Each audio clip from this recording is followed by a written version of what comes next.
తాకట్టులో ఉన్న బంగారం అమ్మాలనుకునే వారి ఇన్ఫర్మేషన్ ఇస్తే దాని వాల్యుయేషన్ బట్టి మీకు కమిషన్ కూడా ఇస్తుంది గోల్డ్ హబ్. బొంతు రామోహన్ గారు నమస్కారం సార్. ఇవాళ మిమ్మల్ని ప్రశ్నలతో ఉక్కిరి బిక్కిరి చేయడానికి మా యాంకర్స్, మా పొలిటికల్ ఎడిటర్ కట్టా కార్తిక్ గారు అండ్ మా డెస్క్ జర్నలిస్టులు కూడా ఉన్నారు. సిద్ధమా?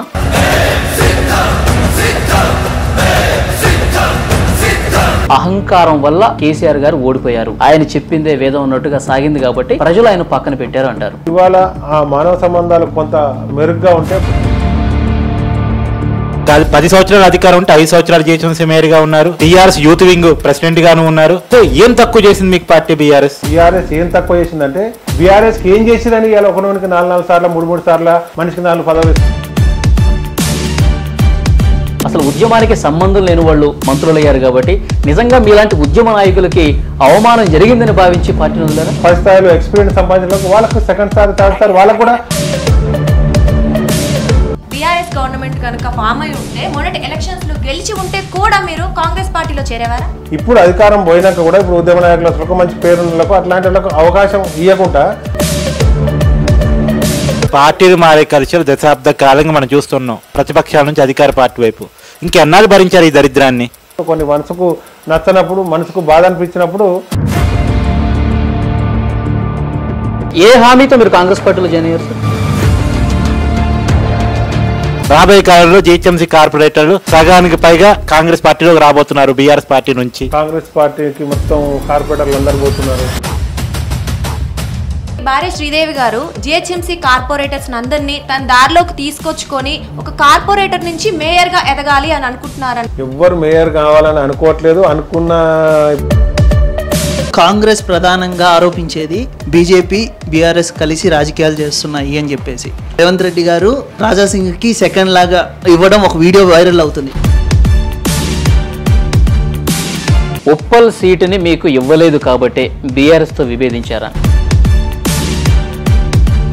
14 ఏళ్ళ అవమానాలు భరించినప్పుడు ఇప్పుడైతే అధికారం పోయి 2 నెలలే అవుతుంది. ఎందుకు 2 నెలలు ఓపిక పట్టలేకపోయారు? అధికారాన్ని ఎవడు చూసిండు? అధికారం గురించి ఎవడు ఆలోచించుండు? సార్ ఎంపీ టికెట్ హామీ లభించిందంట కాంగ్రెస్ పార్టీ నుంచి, అందుకే జాయిన్ అయ్యారంట మీరు. ఎంపీ టికెట్ హామీ నాకు.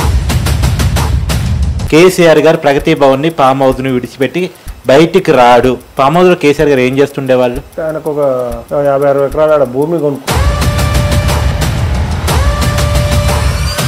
కేటీఆర్ కి హరీష్ రావుకి గొడవ ఉంది. ఆల్మోస్ట్ సమౌద్యోగ లీడర్లు కాబట్టి ఏదైనా ఉండాలన్న ఆస్పిరేషన్స్ ఉండొచ్చు. సార్ మీ అవకాశాల కోసం అని మీరు పార్టీలు మారుతున్నారు. ఇప్పుడు మరి మధ్యలో ప్రజలను పట్టించుకునేది ఎవరు సార్? ప్రజలు పిచ్చోళ్ళ?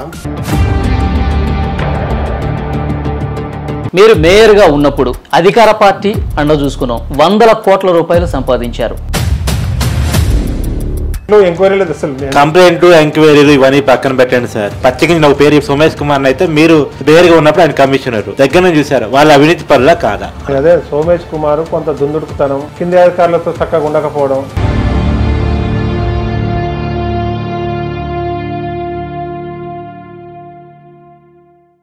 నమస్తే, వెల్కమ్ టు మనం టీవీ.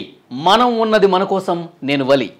ఈరోజు మనంతో మన లీడర్ ప్రోగ్రాంకి విచ్చేస్తున్నారు మాజీ మేయర్, ఇటీవల కాంగ్రెస్ పార్టీలో జాయిన్ అయిన బొంతు రామోహన్ గారు. ఆయనకి వెల్కమ్ చెప్పేద్దాం. నమస్తే, వెల్కమ్ టు మనంతో మన లీడర్. ప్రస్తుతం ఈ కార్యక్రమంలో మొదటి పార్టిసిపెంట్గా ఉన్నారు మాజీ మేయర్, ఇటీవల కాంగ్రెస్ పార్టీలో జాయిన్ అయిన బొంతు రామోహన్ గారు. మన స్టూడియోలో ఉన్నారు, వారితో మాట్లాడదాం. బొంతు రామోహన్ గారు నమస్కారం సార్. ఇవాళ మిమ్మల్ని ప్రశ్నలు అడగడానికి, ప్రశ్నలతో ఉక్కిరి బిక్కిరి చేయడానికి మా యాంకర్స్, మా పొలిటికల్ ఎడిటర్ కట్టా కార్తిక్ గారు అండ్ మా డెస్క్ జర్నలిస్టులు కూడా ఉన్నారు. సిద్ధమా? ఓకే. బొంతు రామోహన్ గారు, బీఆర్ఎస్ పార్టీతో మీకు మంచి అనుబంధం ఉంది. సుదీర్ఘకాలం పాటు మీరు బీఆర్ఎస్ పార్టీతో ఉన్నారు, బీఆర్ఎస్ పార్టీ నాయకులతో ఉన్నారు. ప్రభుత్వం మారింది, బొంతు రామ్మోహన్ గారు పార్టీ మారారు. ఏంటి కారణం? ప్రభుత్వం మారితే బొంతు రామ్మోహన్ గారు మారలేదు, పరిస్థితులు మారితే బొంతు రామ్మోహన్ గారు మారారు. ప్రభుత్వం రావడానికి బొంతు రామ్మోహన్ గారు మారడానికి దీనికి సంబంధం లేదు. బొంతు రామ్మోహన్ గారికి అంటే పరిస్థితులు అన్నారు, ఏంటి ఆ పరిస్థితులు? అంటే బీఆర్ఎస్ పార్టీలో సుదీర్ఘంగా ఉద్యమం, తెలంగాణ రాష్ట్ర సాధన ఉద్యమం పుట్టినప్పటి నుంచి కూడా అతి ఎక్కువ కాలం ఉద్యమ సమయం, దాదాపు 14 సంవత్సరాల ఉద్యమ కాలంలో ముందుండి ఉద్యమం పార్టిసిపేట్ చేసే అవకాశం వచ్చింది. మరి దేనికి కూడా వెనకాడకుండా ఉద్యమం చేసిన సందర్భం అందరికి కూడా తెలంగాణ ప్రజలకే కాకుండా ఇంకా తెలుగు రాష్ట్రాల్లో కానీ ఇతరత్ర మొత్తం తెలంగాణ ఉద్యమ సాధన క్రమంలో చూసిన ప్రతి ఒక్కరికి కూడా తెలుసు. దాంట్లో తెలంగాణ రాష్ట్ర ఏర్పాటు కాకముందు ప్రభుత్వాలు వేరే ఉండేది. అప్పుడు ఆ ప్రభుత్వాలు ఎన్నో రకాలుగా ఇబ్బందులు పెట్టాలని ప్రలోభ పెట్టాలని ప్రయత్నించిన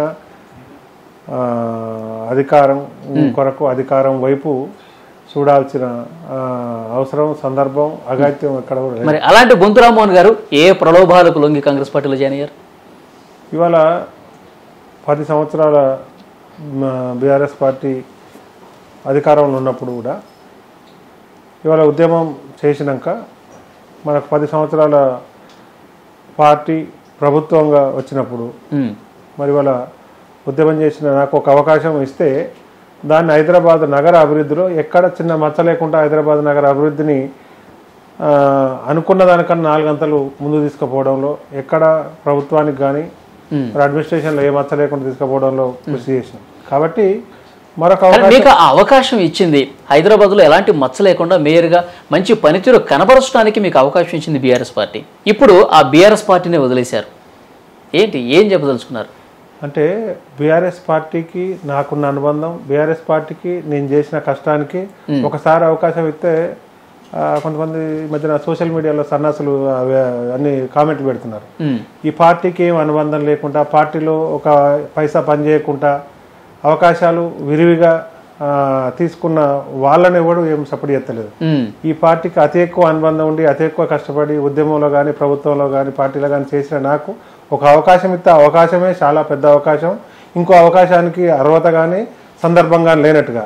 ఇవాళ బీఆర్ఎస్ పార్టీలో రెండోసారి అవకాశం రాలేదని కాదు, రెండోసారి అవకాశం రాలేదు, మూడోసారి రాలేదు, 4వసారి అవకాశం రాకున్నా కూడా ఇప్పుడు కూడా పార్టీకి విధేయంగా పనిచేయడానికి సిద్ధంగా ఉంది. కానీ పార్టీలో ప్రేమతోటి అది మాట్లాడి కానీ కన్విన్స్ చేసి కానీ ఇది కాదు నీకన్నా ఇంకా బాగా పనిచేసినకో, లేకపోతే నీకో సారాకు వచ్చిన నీకన్నా వెనక పనిచేసినకో ఇవ్వాల్సిన అవసరం సందర్భం వస్తున్నప్పుడు ఖచ్చితంగా దాన్ని అర్థం చేసుకునే మానవత్వం మనసు మాకు కూడా ఉంది. కానీ అది చెప్పి మరి వాళ్ళ అంటే అధికారం ఉన్నప్పుడే బొంతు రామ్మోహన్ గారికి సరైన అవకాశాలు రాలేదు కాబట్టి ఇప్పుడు అధికారం ఎలాగైపోయింది, ఇంకా ఉన్న ఉపయోగం లేదు అని చెప్పలేరా? అధికారం ఉన్నప్పుడు ఇవాళ ఉద్యమం చేసిన వాళ్ళకి కానీ పార్టీలో పలు సందర్భాలు వచ్చినాక అవకాశాలు ఇచ్చినాం. ఇలా అధికారం లేనప్పుడు కూడా, అధికారం ఉన్నప్పుడే కాదు ఇప్పుడు అధికారం పోయినాక కూడా, ఇప్పుడు కూడా గతంలో మరి చాలా మందికి అధికారం మళ్ళీ ఇచ్చిన వాళ్ళకే మళ్ళీ ఇచ్చిన సందర్భం కాబట్టి. మీరు విద్యార్థి ఉద్యమం నుంచి నాకు తెలుసు, యాక్చువల్గా ఏబీవీపీలో మీ ప్రస్థానం స్టార్ట్ అయింది, తర్వాత బీఆర్ఎస్లోకి వచ్చారు, అంటే అప్పుడు టీఆర్ఎస్, ఇప్పుడు కాంగ్రెస్లోకి వచ్చేసారు. అంటే పార్టీ ఉన్న పార్టీకి మారే పార్టీకి అది సంబంధం లేదు. అంటే సిద్ధాంతాలతో సంబంధం లేదా పార్టీలు మారే వాళ్ళకి, నాయకులకి? మీకు పర్టికులర్గా మనసు నొప్పైనప్పుడు సిద్ధాంతాలు రాద్ధాంతాలు అన్నీ ఉండవు. పరిస్థితులు మారినప్పుడు ఏదైనా మారుతాయి. సిద్ధాంతం ఒకటే దాని మీద ఇవాళ గతంలో ఒక విలువలతో కూడుకున్న సమాజం సందర్భం ఉన్నప్పుడు ఒక సిద్ధాంతాన్ని నడుపుకుంటే చనిపోయేదాకా కూడా అదే సిద్ధాంతానికి అదే విలువల గతం అది రామ్మోహన్కి అవసరం లేదు చెప్పదలుచుకున్నారా మీరు? నేనేమంటానంటే ఇవాళ మనం దాన్ని ఎంత స్పైసీగా చేసినా విలువలకు కట్టుబడి ఉన్నాం కాబట్టి 24 ఏళ్ళు బీఆర్ఎస్ పార్టీకి కట్టుబడి ఉండి పదవులు వచ్చినా రాకుండా చేసినాం. ఇప్పుడు కూడా పదవుల కొరకు కాదు, ఏదైతే మనుషులతోటి కార్యకర్తలతోటి సందర్భంగా ఏదైతే కన్విన్స్ చేసి మాట్లాడి ఏదైనా ఇబ్బంది అయ్యి ఏదైనా కడుపు నొప్పి అయితే మాట్లాడి కన్విన్స్ చేయాల్సిన నాయకత్వం కన్విన్స్ చేస్తే ఇప్పటికీ 4 సార్లు 5 సార్లు మళ్ళీ రెండోసారి రాకున్నా లేకపోతే ఫస్ట్ సారి రాకున్నా కూడా పార్టీకే కట్టుబడి పనిచేసినాం. దాన్ని కూడా గుర్తించేంత ఏం గుర్తించలేదు మీకు? గుర్తించలేదు అనే పదానికి ఏం గుర్తించలేదు, కాంగ్రెస్ ఏం గుర్తించింది? అంటే మనం కూడా టీవీలలో మీడియాలో అన్నిట్లో ఉన్నాం కాబట్టి ఒక్కసారి ఒక్క అడుగు వెనకపోతే కనీసం వెనకపోతే ఎవరికి ఇవాళ అవి పార్టీ పదవులే కానీ అధికార పదవులే కానీ బాధ్యతలే కానీ. ఒక్క నిమిషం, నాకు బాగా తెలుసు, మీరు ఎప్పటి నుంచో నాకు క్లోజు. మీరు కేటీఆర్ గారికి బాగా దగ్గర. 10 సంవత్సరాల అధికారం ఉంటే 5 సంవత్సరాలు జిహెచ్ఎంసీ మేయర్గా ఉన్నారు. రెండోది టీఆర్ఎస్ యూత్ వింగ్ ప్రెసిడెంట్గాను ఉన్నారు. సో ఏం తక్కువ చేసింది మీకు పార్టీ బీఆర్ఎస్? అయితే బీఆర్ఎస్ యూత్ వింగ్ ప్రెసిడెంట్గా ఉన్నది బాధ్యత. ఉద్యమంలో బీఆర్ఎస్ యూత్ వింగ్ ప్రెసిడెంట్గా ఉన్నప్పుడు ఇది నువ్వు అడిగే ప్రశ్న కాదు. కొంతమంది మునగాళ్ళు బీఆర్ఎస్ పార్టీ ఉద్యమాలు ఉన్నప్పుడు కనీసం ఇంకా అప్పుడు 10-14 సంవత్సరాలు అయిన వాళ్ళు ఇప్పుడు 20-25 సంవత్సరాలు ఉన్నారు. అంటే ఇది ఒక ఫ్యాషన్ అయిపోయింది అన్నట్టు, సైకిక్ కథ ఉంటుంది. ఫ్యాషన్ అయిపోయి దాన్ని బీఆర్ఎస్ ఏం తక్కువ చేసిందంటే, ఇవాళ బీఆర్ఎస్ విద్యార్థి రాజకీయాలు చేసినా, యువజన రాజకీయాలు చేసినా, యూత్ ప్రెసిడెంట్ చేసినా, ఏది చేసినా అది బాధ్యతగా ఎన్నో కేసులు, ఎన్నో ఉద్యమాలు, ఎన్నో పోలీసులు అనగదొక్కుతుంటే ఇండ్లలో ఉండలేని పరిస్థితుల్లో చేసిన దానికి దాన్ని కూడా ఏజ్ చేసింది. మరి అయ్యాల అన్ని గణం చేసుకుంటూ వచ్చినప్పుడు ఒకసారి అవకాశం ఇచ్చే బీఆర్ఎస్ ఏం తక్కువ చేసిందంటే, బీఆర్ఎస్కి ఏం చేసిరని ఇవాళ ఒకరికి 4 సార్లు 3 సార్లు ఇంటికి 3 మనిషికి 4 పదవులు ఇస్తున్నారు. దాన్ని అడిగే దమ్ము, ధైర్యం, సత్తా, మానవత్వం అంటే ఉద్యమంలో పని చేయని వాళ్ళు, అసలు ఉద్యమానికి సంబంధం లేని వాళ్ళు మంత్రులయ్యారు. కాబట్టి నిజంగా మీలాంటి ఉద్యమ నాయకులకి అవమానం జరిగిందని భావించి పార్టీని వదిలేరా? నేనేమంటానంటే, పార్టీ నడుపుతున్నప్పుడు ఉద్యమానికి సంబంధం లేని వాళ్ళకి కూడా పదవులు ఇవ్వాల్సిన సందర్భం వస్తుంది. అవును, ఇవ్వద్దనట్లే. ఒకసారి పార్టీ ప్రభుత్వ రాజకీయ పార్టీ అయినప్పుడు ఇలా ఉద్యమ నాయకునికి ఒకసారి కాకపోతే 2 సార్లు కాకపోతే ఇంకా బాధ్యతలు ఇవ్వచ్చు, పని ఇవ్వచ్చు, ఇంకేదైనా కష్టకాలంలో ఏదైనా చేయొచ్చు. నేనేమంటానంటే అట్లనే ఉద్యమానికి సంబంధం పదవులు ఇవ్వద్దని అనట్లే, ఇవ్వడం తప్పని నేను తప్పుపడతలేదు. వాళ్ళకు ఒక సందర్భంలో ఇవ్వచ్చు, కాదనట్లే. వాళ్ళ ఎక్స్పీరియన్స్ వాడుకుంటారు పార్టీ కానీ ప్రభుత్వం. మరి అయినప్పుడు ఆ తర్వాత కాలక్రమాన్ని ఇంకా ఉద్యమంలో పనిచేసిన వాళ్ళకి కానీ, మొదటి నుంచి కార్యకర్తలుగా ఉండి లీడర్గా ఎదిగిన వాళ్ళకి కానీ, క్యాడర్గా ఉండి ఇలా 10 స్థాయిలో ఎక్స్పీరియన్స్ సంపాదించిన వాళ్ళకు సెకండ్ సారి, థర్డ్ సారి వాళ్ళకు కూడా ఇవ్వాల్సిన సందర్భం, దాన్ని గుర్తించలేకపోవడం. ఉద్యమానికి సంబంధం ఇవ్వద్దంటే లోపం ఎక్కడ జరిగిందంటారు? సంస్థాగతంగా క్షేత్రస్థాయిలో ఎవరు పనిచేస్తున్నారు, ఎవరు చేయట్లేదు? కేసీఆర్ గారు అన్ని సర్వే రిపోర్ట్లకు అనుగుణంగా అభ్యర్థుల్ని ప్రకటిస్తారు కదా. ఇవాళ సర్వే రిపోర్ట్లు భారతదేశ వ్యాప్తంగా చాలా రాజకీయ పార్టీలు ముంచినాయి. సర్వే రిపోర్ట్ల మీద డిపెండ్ అయిపోతేనే, ప్రతి సర్వే రిపోర్ట్ కరెక్ట్ అనుకొని పోతేనే చాలా రాజకీయ పార్టీలు కానీ చాలా సంస్థలు దెబ్బతినే పరిస్థితికి వచ్చినాయి. కాబట్టి మొత్తం సర్వే రిపోర్ట్లే కాదు, మనుషులను గెలుచుకోవడంలో, మానవ విలువలు ఇలా పట్టించుకోవడంలో, మనుషుల బాధలు గుర్తించడంలో కూడా ఉంటే ఖచ్చితంగా ఒకసారి గెలిస్తే ఒకసారి ఓడిపోతుంది. ప్రభుత్వాలే ఇదే పరిస్థితి ఉంటుంది. గతంలో ఈ సర్వేలను లేవు. 10-20 ఏళ్ల కింద పోతే వెనకపోతే 10 ఏళ్ళు లేవు. మనిషి క్యారెక్టర్, నడవడిక, పార్టీకి ఏం ఉపయోగం, సమాజానికి ఏం ఉపయోగం, ఎవరితో ఎట్లా, ఇవన్నీ చూసి ఇచ్చినప్పుడు కూడా ప్రభుత్వాలు. దుర్గా ప్రశ్న అడుగుతారు. యాక్చువల్గా ఇప్పుడు బీఆర్ఎస్ గవర్నమెంట్ కనుక ఫామ్ అయి ఉంటే, మొన్నటి ఎలక్షన్స్లో గెలిచి ఉంటే కూడా మీరు కాంగ్రెస్ పార్టీలో చేరేవారా? డెఫినెట్ కాంగ్రెస్ పార్టీ కాకపోతే నచ్చితే ఏ పార్టీలోనే జాయిన్ అవుతారు. ఇవాళ పార్టీలో గతంలో కూడా ప్రభుత్వంలో ఉన్నప్పుడు, సెకండ్ సారి ప్రభుత్వం వచ్చినప్పుడు, లేదా ఫస్ట్ సారి స్టార్టింగ్ వచ్చినప్పుడు నాకన్నా జూనియర్స్ లేకపోతే ఏదో ఈక్వేషన్లో, రిజర్వేషన్లో కలిసి వస్తే నాకన్నా ముందే 2 సంవత్సరాలు 3 సంవత్సరాల ముందే వాళ్ళకు పదవులు వచ్చినాయి. మనకు అవకాశం రాలేదు. పార్టీని, నాయకత్వాన్ని అర్థం చేసుకొని మనం ఆగినాం. ఇవాళ కూడా ఒకవేళ పార్టీ అధికారంలోకి వచ్చినా కూడా అక్కడ ఏమైనా అవమానకరమైన పరిస్థితులు ఉండి ఇవాళ మెదలేని పరిస్థితి అధికారంతో బతకలేదు. 14 సంవత్సరాలు అధికారం కాదు, కటిక చీకటి, ఇవాళ కటిక నేల మీద పడుకొని తిండి తినకుండా ఇంట్లో ఉండి బయట ఉండి నేల మీద పడుకొని, లేకపోతే అసలు కంటికి నిద్ర లేకుండా కూడా 14 సంవత్సరాలు ఉద్యమం చేశారు. కాకపోతే కొంతమందికి అవగాహన లేకుండా సన్నాసులు లెక్క మాట్లాడేది ఏంటంటే, ఏదో అధికారం ఉంటేనే అధికారం కొరకు, అధికారం అవతల పార్టీ అనుకున్నప్పుడే, ఇవాళ తెలంగాణ ఉద్యమాన్ని తొక్కాలని చూసినప్పుడే 14 సంవత్సరాలు వాటన్నిటికీ ఇలా ఎదుర్కొని పనిచేసినాం. ఆ 14 సంవత్సరాల పీరియడ్ గురించి కానీ, ఆ 14 సంవత్సరాలు ఏం జరిగింది దాని గురించి కానీ ఏమాత్రం ఇంగిత జ్ఞానం ఉన్నా ఆ క్వశ్చన్ వాళ్ళు వేయరు. అధికారం మారగానే మారలే, అధికారం మారినాక కూడా ఇంకా మారతారేమని చూస్తే మళ్ళా కూడా ఇప్పుడు అధికారం పోయినాక కూడా ఇప్పుడు ఉద్యమ నాయకులకు, మంచి పేరులకు, అట్లాంటి వాళ్ళకు అవకాశం ఇవ్వకుండా మళ్ళీ అదే పందాలో పోతున్నప్పుడు ఇక మారరు. ఇక అదే పంత అంటే కొంచెం ఎక్స్ప్లెయిన్ చేయగలరా? ప్రభుత్వం మారిన తర్వాత కూడా ఇంకా అదే పంత అదే పంద అంటే ఇప్పుడు పార్టీ విలువలను, పార్టీని కాపాడి, పార్టీ కొరకు కష్టపడి, నాయకత్వం కొరకు కష్టపడి, కష్టకాలంలో ఉన్న వారికి ఈ సమయంలో ఇస్తే కింద ఉన్న క్యాడర్ కానీ ఇప్పుడు నిజంగా ఎప్పుడో పనిచేసిన వాళ్ళకు ఓసారి పార్టీ కొన్ని సంవత్సరాల తర్వాత కూడా గుర్తించి ఇలా పదవులు ఇస్తుంది. అట్లా కష్టకాలంలో కూడా ఇవాళ కష్టపడడం గురించి చూడకుండా ఇలా అధికారం ఉన్నప్పుడు, అధికారం లేనప్పుడు కూడా మరి ఇలా కొంచెమన్నా వెనక ముంగడికి పోయి ఆలోచించే పరిస్థితులు ఉంటాయని అనుకున్నాం. అవి కూడా పార్టీలు మారే కల్చర్ దశాబ్ద కాలంగా మనం చూస్తున్నాం. ప్రతిపక్షాల నుంచి అధికార పార్టీ వైపు ఇంకెన్నాళ్ళు భరించారు ఈ దరిద్రాన్ని? ఎన్నాళ్ళు భరించాలని కాదు, ఇలా రాజ్యాంగంలో ప్రజాస్వామ్యంలో పార్టీలు ఉన్నప్పుడు మనసుకు చివుక్కు ఉన్నప్పుడు ఎవరు ఏదైనా పడుతుంది. ఇవాళ దేశంలో ప్రధానమంత్రి స్థాయిలో ఉన్న వాళ్ళు, పార్టీలు ఎస్టాబ్లిష్ చేసిన వాళ్ళకు కూడా తప్పలేదు. కొన్ని కష్టకాలం వచ్చినప్పుడు, కొన్ని మనసుకు నచ్చనప్పుడు, మనసుకు బాధ అనిపించినప్పుడు, ప్రపంచంలో అతి భారీ ప్రజాస్వామ్య దేశం భారతదేశం కాబట్టి దాంట్లో ఆ వెసులుబాటు ఉంది కాబట్టి నచ్చనప్పుడు మరీ ఎవరికి ఓటెత్తామంటే ఎవరికి నచ్చనప్పుడు నోటాకేసినట్టు అది అట్లా ఉంటాయి. మీకు అసంతృప్తి ఎప్పటి నుంచి మొదలైంది బీఆర్ఎస్ మీద? బీఆర్ఎస్ మీద అసంతృప్తి అని కాదు, అంటే ఒకసారి కాకపోతే ఒకసారి అయినా ఇలా అవకాశం లేనప్పుడు ఎన్నిసార్లు అయినా 3 సార్లు 4 సార్లు కూడా ఇప్పటికి కూడా ఇలా ఏదో మనకు అంటే మీరు ఏమి ఎక్స్పెక్ట్ చేశారు? ఏం జరగలేదు, మీకు ఏం కావాలని కోరుకున్నారు బీఆర్ఎస్లో ఉన్నప్పుడు? మానవత్వం, ఇవాళ మర్యాద, ఆత్మీయ పలకరింపులు, మానవ సంబంధాలు. ఒక మాటలో చెప్పాలంటే మానవ సంబంధాలు ఏంటంటే చెరువు పక్కన అదే చెరువు పక్కన ఉంటే కొంత నీళ్ళు తాగనికి ఉంటాయి, సముద్రం పక్కన తాగనికి రాదు. అయ్యో మీరు కేసీఆర్ గారు పక్కన ఉన్నారు కదా, కేటీఆర్ గారు పక్కన ఉన్నారు కదా అని కొంత పిచ్చిగా మాట్లాడుతుంటారు. పక్కన ఉండగానే ఓకే మాకే ఉండదు, చాలా పక్క వల్ల మేము కల్పించే ప్రయత్నం చేస్తుంటాం. వాడు మళ్ళీ రెండోసారి వచ్చినప్పుడు వానికి ఆన్సర్ చెప్పాల్సిన పరిస్థితిలో మేము ఇటు పక్క నుంచి ఆన్సర్ రాకపోతే అటు పక్క నుంచి చెప్పాల్సిన పరిస్థితి రాదు. ఆ మాత్రం ఇంగితంగానే లేకుండా వాళ్ళ కామెంట్లు కొంతమంది చాలా వీడియోస్ నేను కూడా చూశాను. బొంతురామ్మోహన్ గారు, మీరు బీఆర్ఎస్ భవన్ లో కేటీఆర్ గారిని లేకపోతే హరీష్ రావు గారు ఎంత ఆత్మీయంగా ఉండేవాళ్ళు, భుజాన్ని వేసుకుని మీరు అక్కడ వాళ్ళకి శుభాకాంక్షలు తెలిపిన సందర్భాలు ఉన్నాయి విజయోత్సవాల సందర్భంగా. అంత ర్యాప్ ఉన్నటువంటి బొంతురామ్మోహన్ గారు ఈ డెసిషన్ చాలా మంది జీర్ణించుకోలేకపోతున్నారు.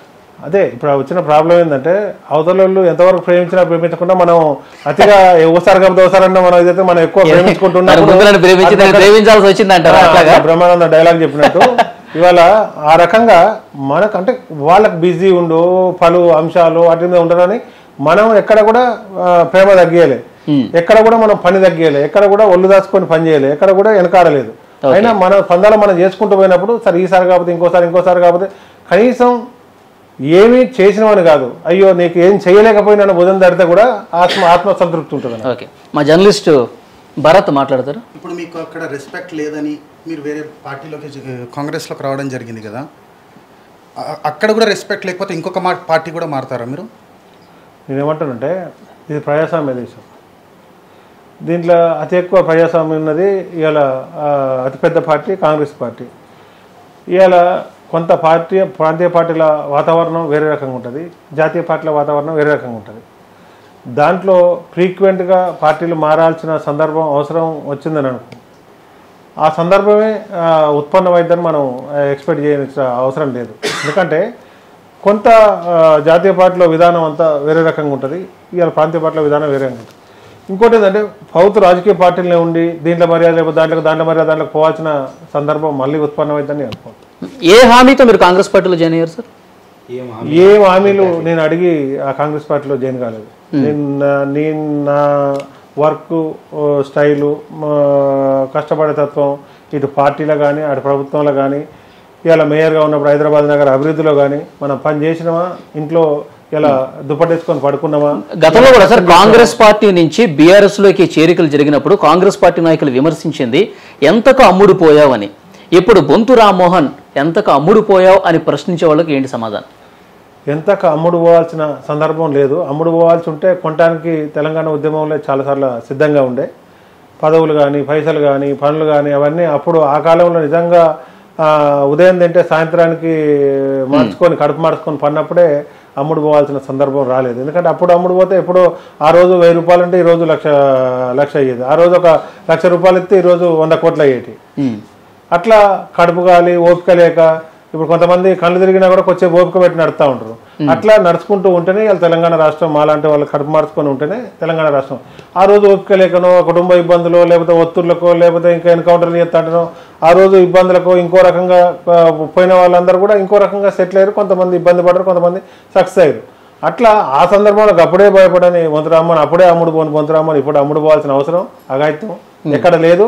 అది నిజంగా బొంతురామ్మోహన్ దగ్గర నుంచి చూసిన వాళ్ళకి తెలుసు. లేదు రాజకీయంగా ఏదో ఫ్యాషన్కి విమర్శించాలనుకున్నడికి విమర్శించవచ్చు. ఇప్పుడు కేటీఆర్ గారు కానీ కేసీఆర్ గారు కానీ మళ్ళీ పిలిస్తే వెళ్తారా సార్ మీరు? నేనేమంటానంటే పిలిచే అవకాశం సందర్భం అవన్నీ కూడా అనుకున్నప్పుడు పిలిచేది. ఇప్పుడు అవన్నీ కూడా అయిపోయి ఒక పార్టీలో జాయిన్ అయినాక ఇప్పుడు పిలవడం పోవడం అనేది అవన్నీ ఉత్పన్నం కాని సమస్య. సార్, ఇప్పుడు మీతో పాటు మేయర్ విజయలక్ష్మి గారు కూడా కాంగ్రెస్ పార్టీలో చేరబోతున్నారు అని వార్తలు వచ్చాయి. కానీ మీరు మాత్రమే చేరారు, ఆవిడ చేరలేదు. మిమ్మల్ని ఆపనిది ఎవరు, ఆవిడని ఆపింది ఎవరు? అంటే ఇప్పుడు ఆమె పదవిలో ఉంది, మరి ఆమె ఏమన్నా ఆపే ప్రయత్నం చేసినా నాకు కూడా తెలియదు. నేను కూడా మీ లెక్కనే టీవీలో చూసినా, ఆ తర్వాత కూడా ఏదో సందర్భంగా మాట్లాడితే కూడా ఏదో కలవడానికి పోయినా అభివృద్ధి కార్యక్రమాలకు అని చెప్పి విజయలక్ష్మి గారితో పడదు, మీ బ్యానర్ చింపేసిన నాటి నుంచి మీకు తెలుసు. ఇప్పుడు ఆ మేయర్ పదవిని మీ భార్య గారు శ్రీదేవి గారికి ఇవ్వబోతున్నారు. రాబోయే కాలంలో జిహెచ్ఎంసీ కార్పొరేటర్లు సగానికి పైగా కాంగ్రెస్ పార్టీలోకి రాబోతున్నారు బీఆర్ఎస్ పార్టీ నుంచి. నిజం కాదా? ఇది పచ్చి అబద్ధం నువ్వు ఇప్పుడు కల్పిస్తున్నా, అదొక అద్భుత కల్పన. ఎందుకంటే చాలామందికి కూడా తెలియని టెక్నికల్ ఏంటంటే కాంగ్రెస్ పార్టీకి మొత్తం కార్పొరేటర్లు అందరు పోతున్నారు, మేయర్ చేంజ్ అయింది కావచ్చు, వీళ్ళందరినీ కొనుక్కుంటారు కావచ్చు, వలసలు పోతున్నారు అని చెప్పి చాలా వాటిలో కూడా వస్తున్నాయి. మీరు అడిగేది కూడా తప్పుపట్టడానికి లేదు. కానీ ఆల్రెడీ చాలా మున్సిపల్ చైర్మన్లు ఆల్రెడీ అయిపోయినాయి, చాలా మున్సిపాలిటీలు అవిశ్వాసం జరిగిపోయింది, కాంగ్రెస్ పార్టీ చేతుల్లోకి మేయర్లు వచ్చేసాయి. కార్తీక్, నేను ఏమంటానంటే స్టేట్ మున్సిపల్ యాక్ట్ వేరు, జిహెచ్ఎంసీ మున్సిపల్ యాక్ట్ వేరు. ఇవన్నీ కొంత డెప్త్గా పోక స్టేట్ మున్సిపల్ యాక్ట్ 3 సంవత్సరాల తర్వాత అవిశ్వాసం పెట్టనీకి ఉంటుంది. హైదరాబాద్ జిహెచ్ఎంసీ మున్సిపల్ యాక్ట్ వేరు. దీనికి 4 years దాకా మొత్తం ఉన్న కార్పొరేటర్లు అంతా ఒక లేకుండా పోయినా కూడా ఒకతే ఉన్నా కూడా 4 years దాకా ఆమెను కదిలించడానికి ఉండదు. ఇంకా ఆమె టర్మ్ 1 year ఉంది. 1 year తర్వాత జరిగే పరిణామాలు, జరిగే పరిస్థితులలో అప్పుడు ఆమెకు మెజార్టీ లేనప్పుడు ఆమెకు సంబంధించిన ఇబ్బంది వస్తుందేమో. కానీ ఇప్పుడు మేయర్ని ఏదో అన్యాయంగా కాదు, మీకు మేయర్ కార్పొరేటర్ రావడానికి కూడా 1 year టైం పట్టింది, పార్లమెంట్ ఎలక్షన్స్ అయిపోయిన తర్వాత కదా జరిగేది. అట్లాంటి ఏదో వాటిని కూల్వాలి. అక్కడ 3 సంవత్సరాల కానించి 20 మంది 30 మంది కార్పొరేటర్లు ఉంటే వాళ్లకు అక్కడ పాలక మండలికి పడక వాళ్ళు ఏమైనా అవిశ్వాసం పెట్టుకుంటారు. కానీ ఇక్కడ జిహెచ్ఎంసీలో ఆలోచన కానీ ఆ సందర్భం కానీ ఇప్పుడైతే లేదు. సంవత్సరం తర్వాత ఏం జరుగుద్ది అంటే ఇలా మెట్ల దిగి కింది పోయే లోపల ఏం జరుగుద్ది ఎవడని చెప్పాడు. కానీ సంవత్సరం సంగతి నాకు తెలియదు. సార్ రామ్మోహన్ గారు, మీ భార్య శ్రీదేవి గారు జిహెచ్ఎంసీ కార్పొరేటర్స్ అందరినీ తన దారిలోకి తీసుకొచ్చుకొని ఒక కార్పొరేటర్ నుంచి మేయర్ గా ఎదగాలి అని అనుకుంటున్నారని అని ఒక వార్త వస్తుంది. దానిలో నిజమెంత అంటారు? ఏం తెలియదు. ఇప్పుడు ఇక మీరు దాన్ని ఒకటి ఇది చేశారు కాబట్టి దాన్ని ఏమన్నా రాదు కదా సార్, నిప్పు లేదు, పొగ లేదు. ఎందుకంటే దానికి సందర్భం లేదు, ఇంకా అవకాశం కూడా లేదు. అలాంటిది అది 0 దగ్గర ఉంది. ఇంకా అది 10% మేయర్ కావాలని అనుకోవట్లేదా? ఎవ్వరు మేయర్ కావాలని అనుకోవట్లేదు. అనుకున్న ఇప్పుడు సందర్భం లేదు, అవకాశం లేదు. సార్, కాంగ్రెస్ ప్రధానంగా ఆరోపించేది బీజేపీ బీఆర్ఎస్ కలిసి రాజకీయాలు చేస్తున్నాయి అని చెప్పేసి. డెఫినెట్గా వాతావరణం అట్నే కనబడుతుంది. కానీ మొన్న పార్లమెంట్ దాంట్లో సీఎం గారు రేవంత్ రెడ్డి గారు రాజాసింగ్కి సెకండ్ లాగా ఇవ్వడం ఒక వీడియో వైరల్ అవుతుంది. దాని గురించి మీరు ఏమంటారు?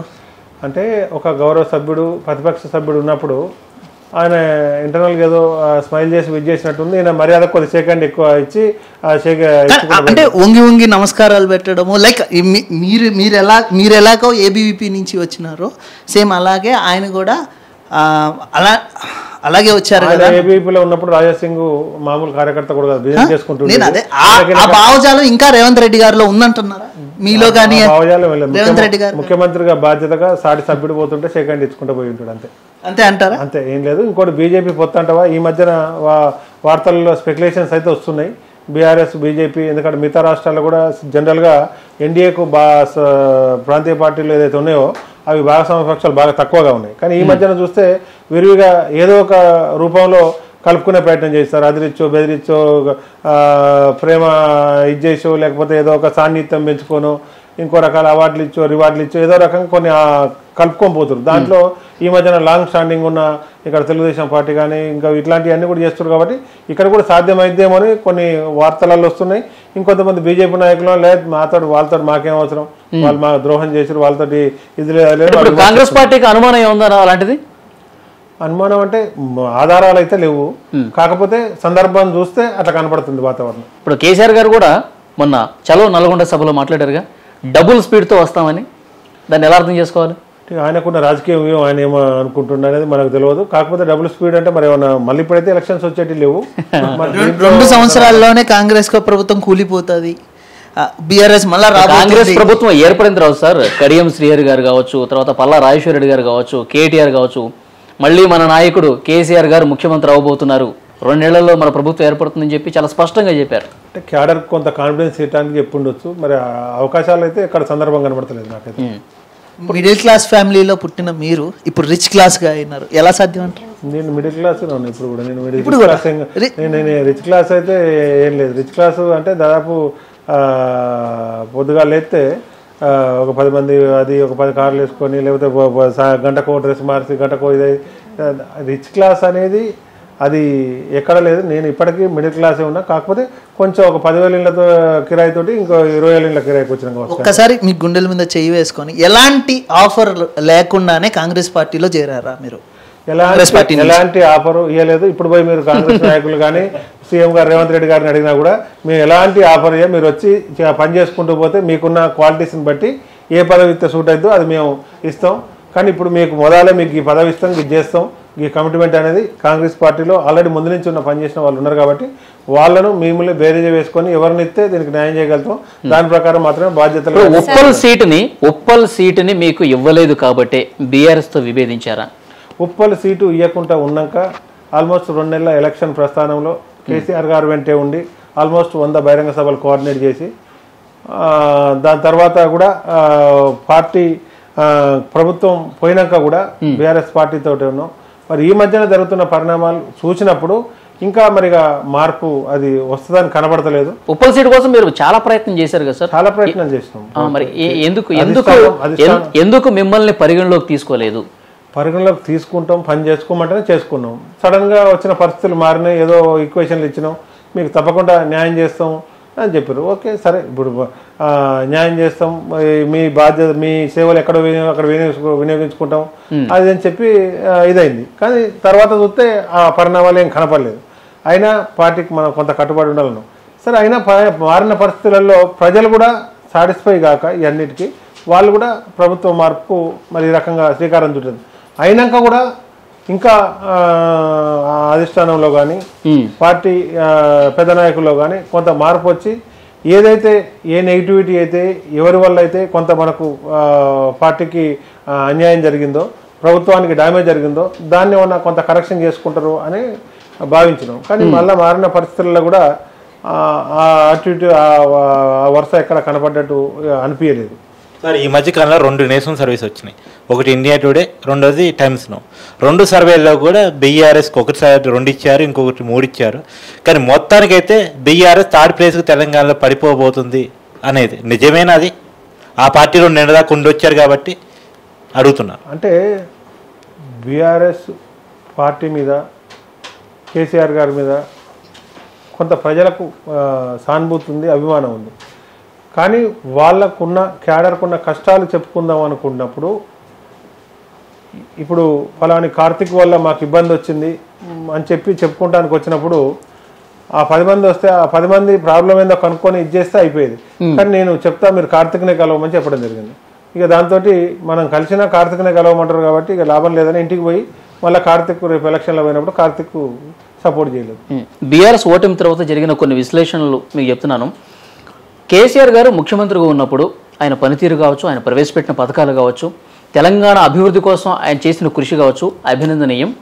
కానీ అహంకారం వల్ల కేసీఆర్ గారు ఓడిపోయారు. ఎవరిని దగ్గరికి తీసే పరిస్థితి లేదు. ఆయన చెప్పిందే వేదం అన్నట్టుగా సాగింది కాబట్టి ప్రజలు ఆయన పక్కన పెట్టారు అంటారు. అంటే ఒకటే ఏంటంటే మానవ సంబంధాలు అనేవి దేంట్లో అయినా అంటే కార్పొరేట్ రంగంలో కానీ ఇటు పక్క పొలిటికల్లో కానీ ఇంట్లో కానీ ఎక్కడ కానీ పనులు పదవులు ఒకసారి వస్తాయి ఒకసారి రావు. దాన్ని రాకుండా ఒక పని ఏదో ఒక సమస్య చెప్తానికి వచ్చినప్పుడు ఆ సమస్య తీరొచ్చు తీరకపోవచ్చు. కానీ దాని కనీసం ఏదో ఒక రకమైన పరిష్కారం ఇవాళ కాదు, ఇవాళ చేయలేకపోయినా రేపు చేస్తాం, ఇట్లా కాకపోతే ఇట్లా చేస్తాం అనే ఒక సాటిస్ఫాక్టరీ అనేది ఒక దురహంకారం వల్లే ఓడిపోయారు.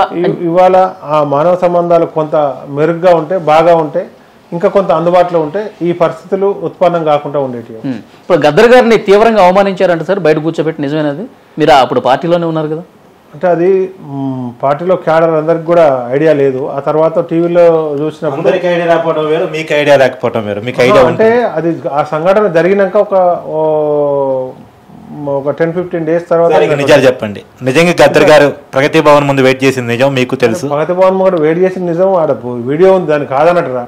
కాకపోతే నేను ఆ టైంలో అక్కడ ఉన్నా లేదా గుర్తులేదు. కానీ నేను లేను ఆ ప్రత్యక్ష సంఘటనలో, నేను లేను. తర్వాత ఆ టీవీలో దేంట్లో చూసినప్పుడు నేను దాని గురించి అబ్జర్వ్ చేయడం జరిగింది. సార్ మీరు బీఆర్ఎస్లో చాలా అవమానాలు ఎదుర్కొన్నాను అనేది ఒక కామెంట్ చేశారు. ఏంటి అవమానాలు మేము తెలుసుకోవచ్చా? పార్టీ ఆర్గనైజేషన్లో మనకు ఉద్యమం నడుస్తున్న క్రమంలో ఇవాళ సమైక్య ప్రభుత్వాలు కానీ పోలీసు వారు కానీ ఈ రకంగా కేసులు, వాళ్ళు ఇంటికి పోలేని పరిస్థితి, ఇంటికాడ పడుకోలేని పరిస్థితి, ఇంటికి పోతే బెయిల్ తీసుకొని పోలీస్ స్టేషన్ నుంచి వచ్చే లోపల ఇంకో కేసు, జైలు నుంచి విడుదలయ్యే లోపల ఇంకో 4 కేసులు, జైలు నుంచి విడుదలైతే కూడా ఏమంటే పోలీసు వాళ్ళు అరెస్ట్ చేస్తారని కొంతమంది జమ చేసుకొని వాళ్ళ మధ్యన కార్లు ఎక్కి పారిపోవాల్సి వచ్చి, లేకపోతే ఈ లోపల ఇంకో కేసు వేసి మళ్ళీ ఏమంటే జైలు వేయాలని చూసేది. అవమానాలు కాదు కదా సార్, ఉద్యమం అంటే అలాగే ఉంటుంది కదా. అవి అట్లా దీంతో పాటు తిరుగుతున్నప్పుడు ఇలా ఉద్యమంలో తిరుగుతున్నప్పుడు పక్కింటి వాళ్ళు కానీ, లేకపోతే పక్క కాలనీ కానీ, లేకపోతే పక్క పార్టీ వాళ్ళు కానీ ఇట్లా ఎంత చిన్న చూపు చూసుకుంటా, మీరు ఇట్లా ఎగతాళి చేసుకుంటా, ఇట్లా నవ్వుకుంటా, ఇంకొంతమంది మీకు ఏమొచ్చిందని ఏం పోయిందని ఇట్లా ఈ అవమానాలన్నీ కూడా ఈ రకంగా మనం భరించే సందర్భం. అంటే అదే నేను అనేది ఏంటంటే ఆ 14 సంవత్సరాలని కొంచెం వెనక్కిపోతే మొదటి నుంచి చూసినట్టు కార్తీక్ అన్నాడు కదా, ఇట్లా ఇంకొద్ది 14 సంవత్సరాలు 2014 నుంచి వెనకపోతే అవమానాలు ఏంటి, బాధలు ఏంటి, అణిచివేతలు ఏంటి, ఇబ్బందులు ఏంటి, అసలు ఒకసారి ఉంటామా, పొద్దునింటికి పోతే సాయంత్రం వరకు వస్తామా, మధ్యన ఎక్కడన్నా ఎవరన్నా ఎన్కౌంటర్ చేసి అట్నుంచి అటే ఎత్తుకపోయి ఇదవుతుంది. అంటే జనరల్గా ఏంటంటే ఈ తీవ్రవాద సంస్థలు లేకపోతే నక్సలైట్ సంస్థలు ఇట్లా ఉన్నప్పుడు ప్రభుత్వానికి వ్యతిరేకంగా ఏదో సమస్యల మీద కొట్లాడుతున్నప్పుడు వాళ్ళకి అన్గ్యారెంటీ ఉంటుంది. ఇక్కడ తెలంగాణ ఉద్యమం జరుగుతున్నప్పుడు కూడా ఆ రకమైన బాధలు, అవమానాలు, ఇబ్బందులు అవన్నీ కూడా భరించుకుంటూ నడిచి చూసింది ఈ 14 తర్వాత వచ్చిన జనరేషన్కి అది తెలియదు కాబట్టి అరే నువ్వు మేయర్ ఇచ్చారు కదా, మేయర్ ఇచ్చిన కాంచి పైకి తెలుసు కానీ కింది తెలియదు. అంటే సార్ మీరు 14 ఏళ్ళ అవమానాలు భరించినప్పుడు ఎప్పుడైతే అధికారం పోయి 2 నెలలే అవుతుంది, ఎందుకు 2 నెలలు ఓపిక పట్టలేకపోయారు? అధికారం అనేది దాని గురించే ఆలోచించలేదు. అధికారం పోయిందా పోలేదా దాని గురించి లేదు. అధికారం పోయినాక ఇంకా అధికారం కాదు అసలు రాష్ట్రమే రానప్పుడు భరించినప్పుడు ఈ అధికారాన్ని ఎవరు లెక్క చేసిండు? మరి అందరి డౌట్ అదే సార్. 14 ఏళ్ళు డౌట్ అంటే నేను డౌట్ అందరిది కాదు, కొంతమంది ఇట్లా లేవనెత్తిన సోషల్ మీడియాలో కొంతమంది పెట్టిన కామెంట్లు, వచ్చిన స్పెక్యులేషన్స్, వీటిని చూసి అధికారం పోయినాక అంటే అధికారాన్ని ఎవడు చూసిండు, అధికారం గురించి ఎవడు ఆలోచించిండు? రాష్ట్రం గురించి ఆలోచించి అధికారం గురించి పట్టించుకోకుండా అసలు రాష్ట్రం వస్తుందా రాదా, మనం చక్కగా ముందరదాకా పోతామా లేదా, మధ్యనే ఎక్కడనేమన్నా చచ్చిపోతామా తెలియనప్పుడే అధికారం అవతల పక్క ఉండి అన్ని రకాలుగా ఆదుకుంటాం చూసుకుంటామని ప్రలోభ పెట్టి బెదిరించి అదిరించి చేసినప్పుడే అధికారం గురించి ఆలోచించలేదు. ఇవాళ 10 సంవత్సరాలు అధికారం అనుభవించిన ఒక సంవత్సరం 2 సంవత్సరాలు వేడి చేయలేక కాదు, ఏదో పోంగన అవతల పక్క అందాలు ఎక్కిస్తారని కాదు. ఇవాళ అధికారం లేనప్పుడు కూడా ఇవాళ పార్టీ ప్రభుత్వం అధికారం ఉన్నప్పుడు సరే మనకు అవకాశం రాకుండా ఇంకోసారి వస్తే రేపు వస్తుంది ఎల్లుండి వస్తుందని చెప్పి వెయిట్ చేసినాం. ఇవాళ అధికారం పోయినాక కూడా పార్టీ పదవులు లేకపోతే ఇంకోటో బాధ్యత ఏదో తీసుకొని వాళ్ళు అక్కడ పని నడుతుందంటే వాళ్ళ బాధ్యత. ఎంపీ టికెట్ హామీ లభించిందంట కాంగ్రెస్ పార్టీ నుంచి, అందుకే జాయిన్ అయ్యారంట మీరు? ఎంపీ టికెట్ హామీ నాకే కాదు, నాకన్నా ముందు చేయని వాళ్ళకి కానీ నా తర్వాత చేయని వాళ్ళకి కానీ ఇంకేదైనా కానీ ఎవ్వరికి కూడా మేము ఏ హామీలు ఇవ్వం. బేషరతుగా జైన్ కాండి, సందర్భం అవసరం అక్కడ ఉత్పన్నమైతే మీ సేవలు అక్కడ ఉండేదైతే దానికి తగ్గ జాయిన్ అయిన ప్రతి వాళ్ళు కూడా అన్కండిషనల్ గా మేము జాయిన్ అవుతామని చెప్తున్నారు. అంటే లేదు, ఇప్పుడు రేవంత్ రెడ్డి గారు ముఖ్యమంత్రి అయినాక ఆయన ఓపెన్ గా ముఖం మీద చెప్పేస్తుండు, నేను ఇక్కడ ఆల్రెడీ రాజకీయంగా కాంగ్రెస్ పార్టీలో మొదటి నుంచి 10 ఏళ్ల కాంచి అధికారం లేకుండా కష్టపడి 10 ఏళ్ళు పార్టీని మోసిన వాళ్ళు చాలా మంది ఉన్నారు. ఇప్పుడు అక్కడ అర్హత మీకుందా వాళ్ళకుందా ఎవరికి ఉందా అనేది చూసినాకనే మీరు దేనికి సూట్ అవుతారు, ఇలా పార్టీ పదవా లేకపోతే ప్రభుత్వ పదవా, దేనికి ఎవరికి సూట్ అవుతారో దాన్ని మేము బేరేజ్ వేసుకున్నాకనే చెప్తాం తప్పితే ముందే మేము హామీ నాకే కాదు ఆల్రెడీ హామీ ఇవ్వకపోయినా ఏర్పడిన తర్వాత మీరు జాయిన్ అయ్యారు. నేను ఎవరైనా ఒక సిట్టింగ్ ఎమ్మెల్యే పోయినా సిట్టింగ్ ఎంపీ పోయినా ఇంకా ఏ స్థాయిలో పోయినా కూడా అదే మాట చెప్తుంటాను. సార్ మీరు సికింద్రాబాద్ ఎంపీగా పార్టీ పోటీ చేయమని ఆదేశిస్తే నేను పోటీ చేస్తాను అన్నారు, అంటే ఈ ఎంపీ టికెట్ ఆశించి మీరు కాంగ్రెస్ లోకి వచ్చారా? డెఫినెట్గా మనం రాజకీయాలు చేస్తున్నాం, ఎన్జిఓ ఆర్గనైజేషన్ నడిపిస్తలేదు, ఎన్జిఓ ఆర్గనైజేషన్ నడిపిస్తున్నాం ఓన్లీ సేవనే ఉంటుంది. రాజకీయం నడిపిస్తున్నప్పుడు అప్పుడప్పుడు అవకాశం వచ్చినప్పుడు రాజకీయం కూడా పదాల గురించి కూడా ఆలోచిస్తాం. కాబట్టి కొంత స్పెక్యులేషన్స్ వచ్చినప్పుడు నేను పార్టీ ఆదేశిస్తే అవకాశం ఇస్తే పోటీ చేస్తానికి నేను సిద్ధంగా ఉన్నా అని చెప్పిన.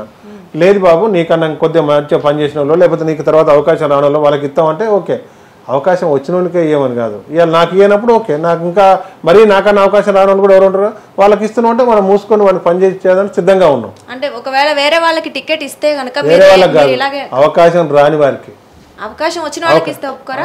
ఎట్లా ఒప్పుకుంటాం? ఆల్రెడీ అవకాశం వచ్చిన వారికి అంటే ఆల్రెడీ మరి అవకాశం వచ్చిన వాడిని నీకు కాదు ఇంకోళ్ళకి అకామిడేట్ చేయాలంటే కదా న్యాయంగా. ఆల్రెడీ ఇచ్చిన వారికే ఇస్తా అని చెప్తే దానికే అదేం న్యాయం చేసినట్టు, ఇది అన్యాయం చేసినట్టు కదా. పార్టీ ఆదేశించడంలో రాంగ్ ఉందని అనేది ఏంటంటే, బాబు ఆయనకోసారి ఇచ్చినా నీకోసారి ఇచ్చినా ఇంకెవరికన్నా కొత్తగా 69 వాళ్ళకి ఇస్తున్నాం అంటే ఓకే, సంతోషంగా పనిచేస్తాం కదా.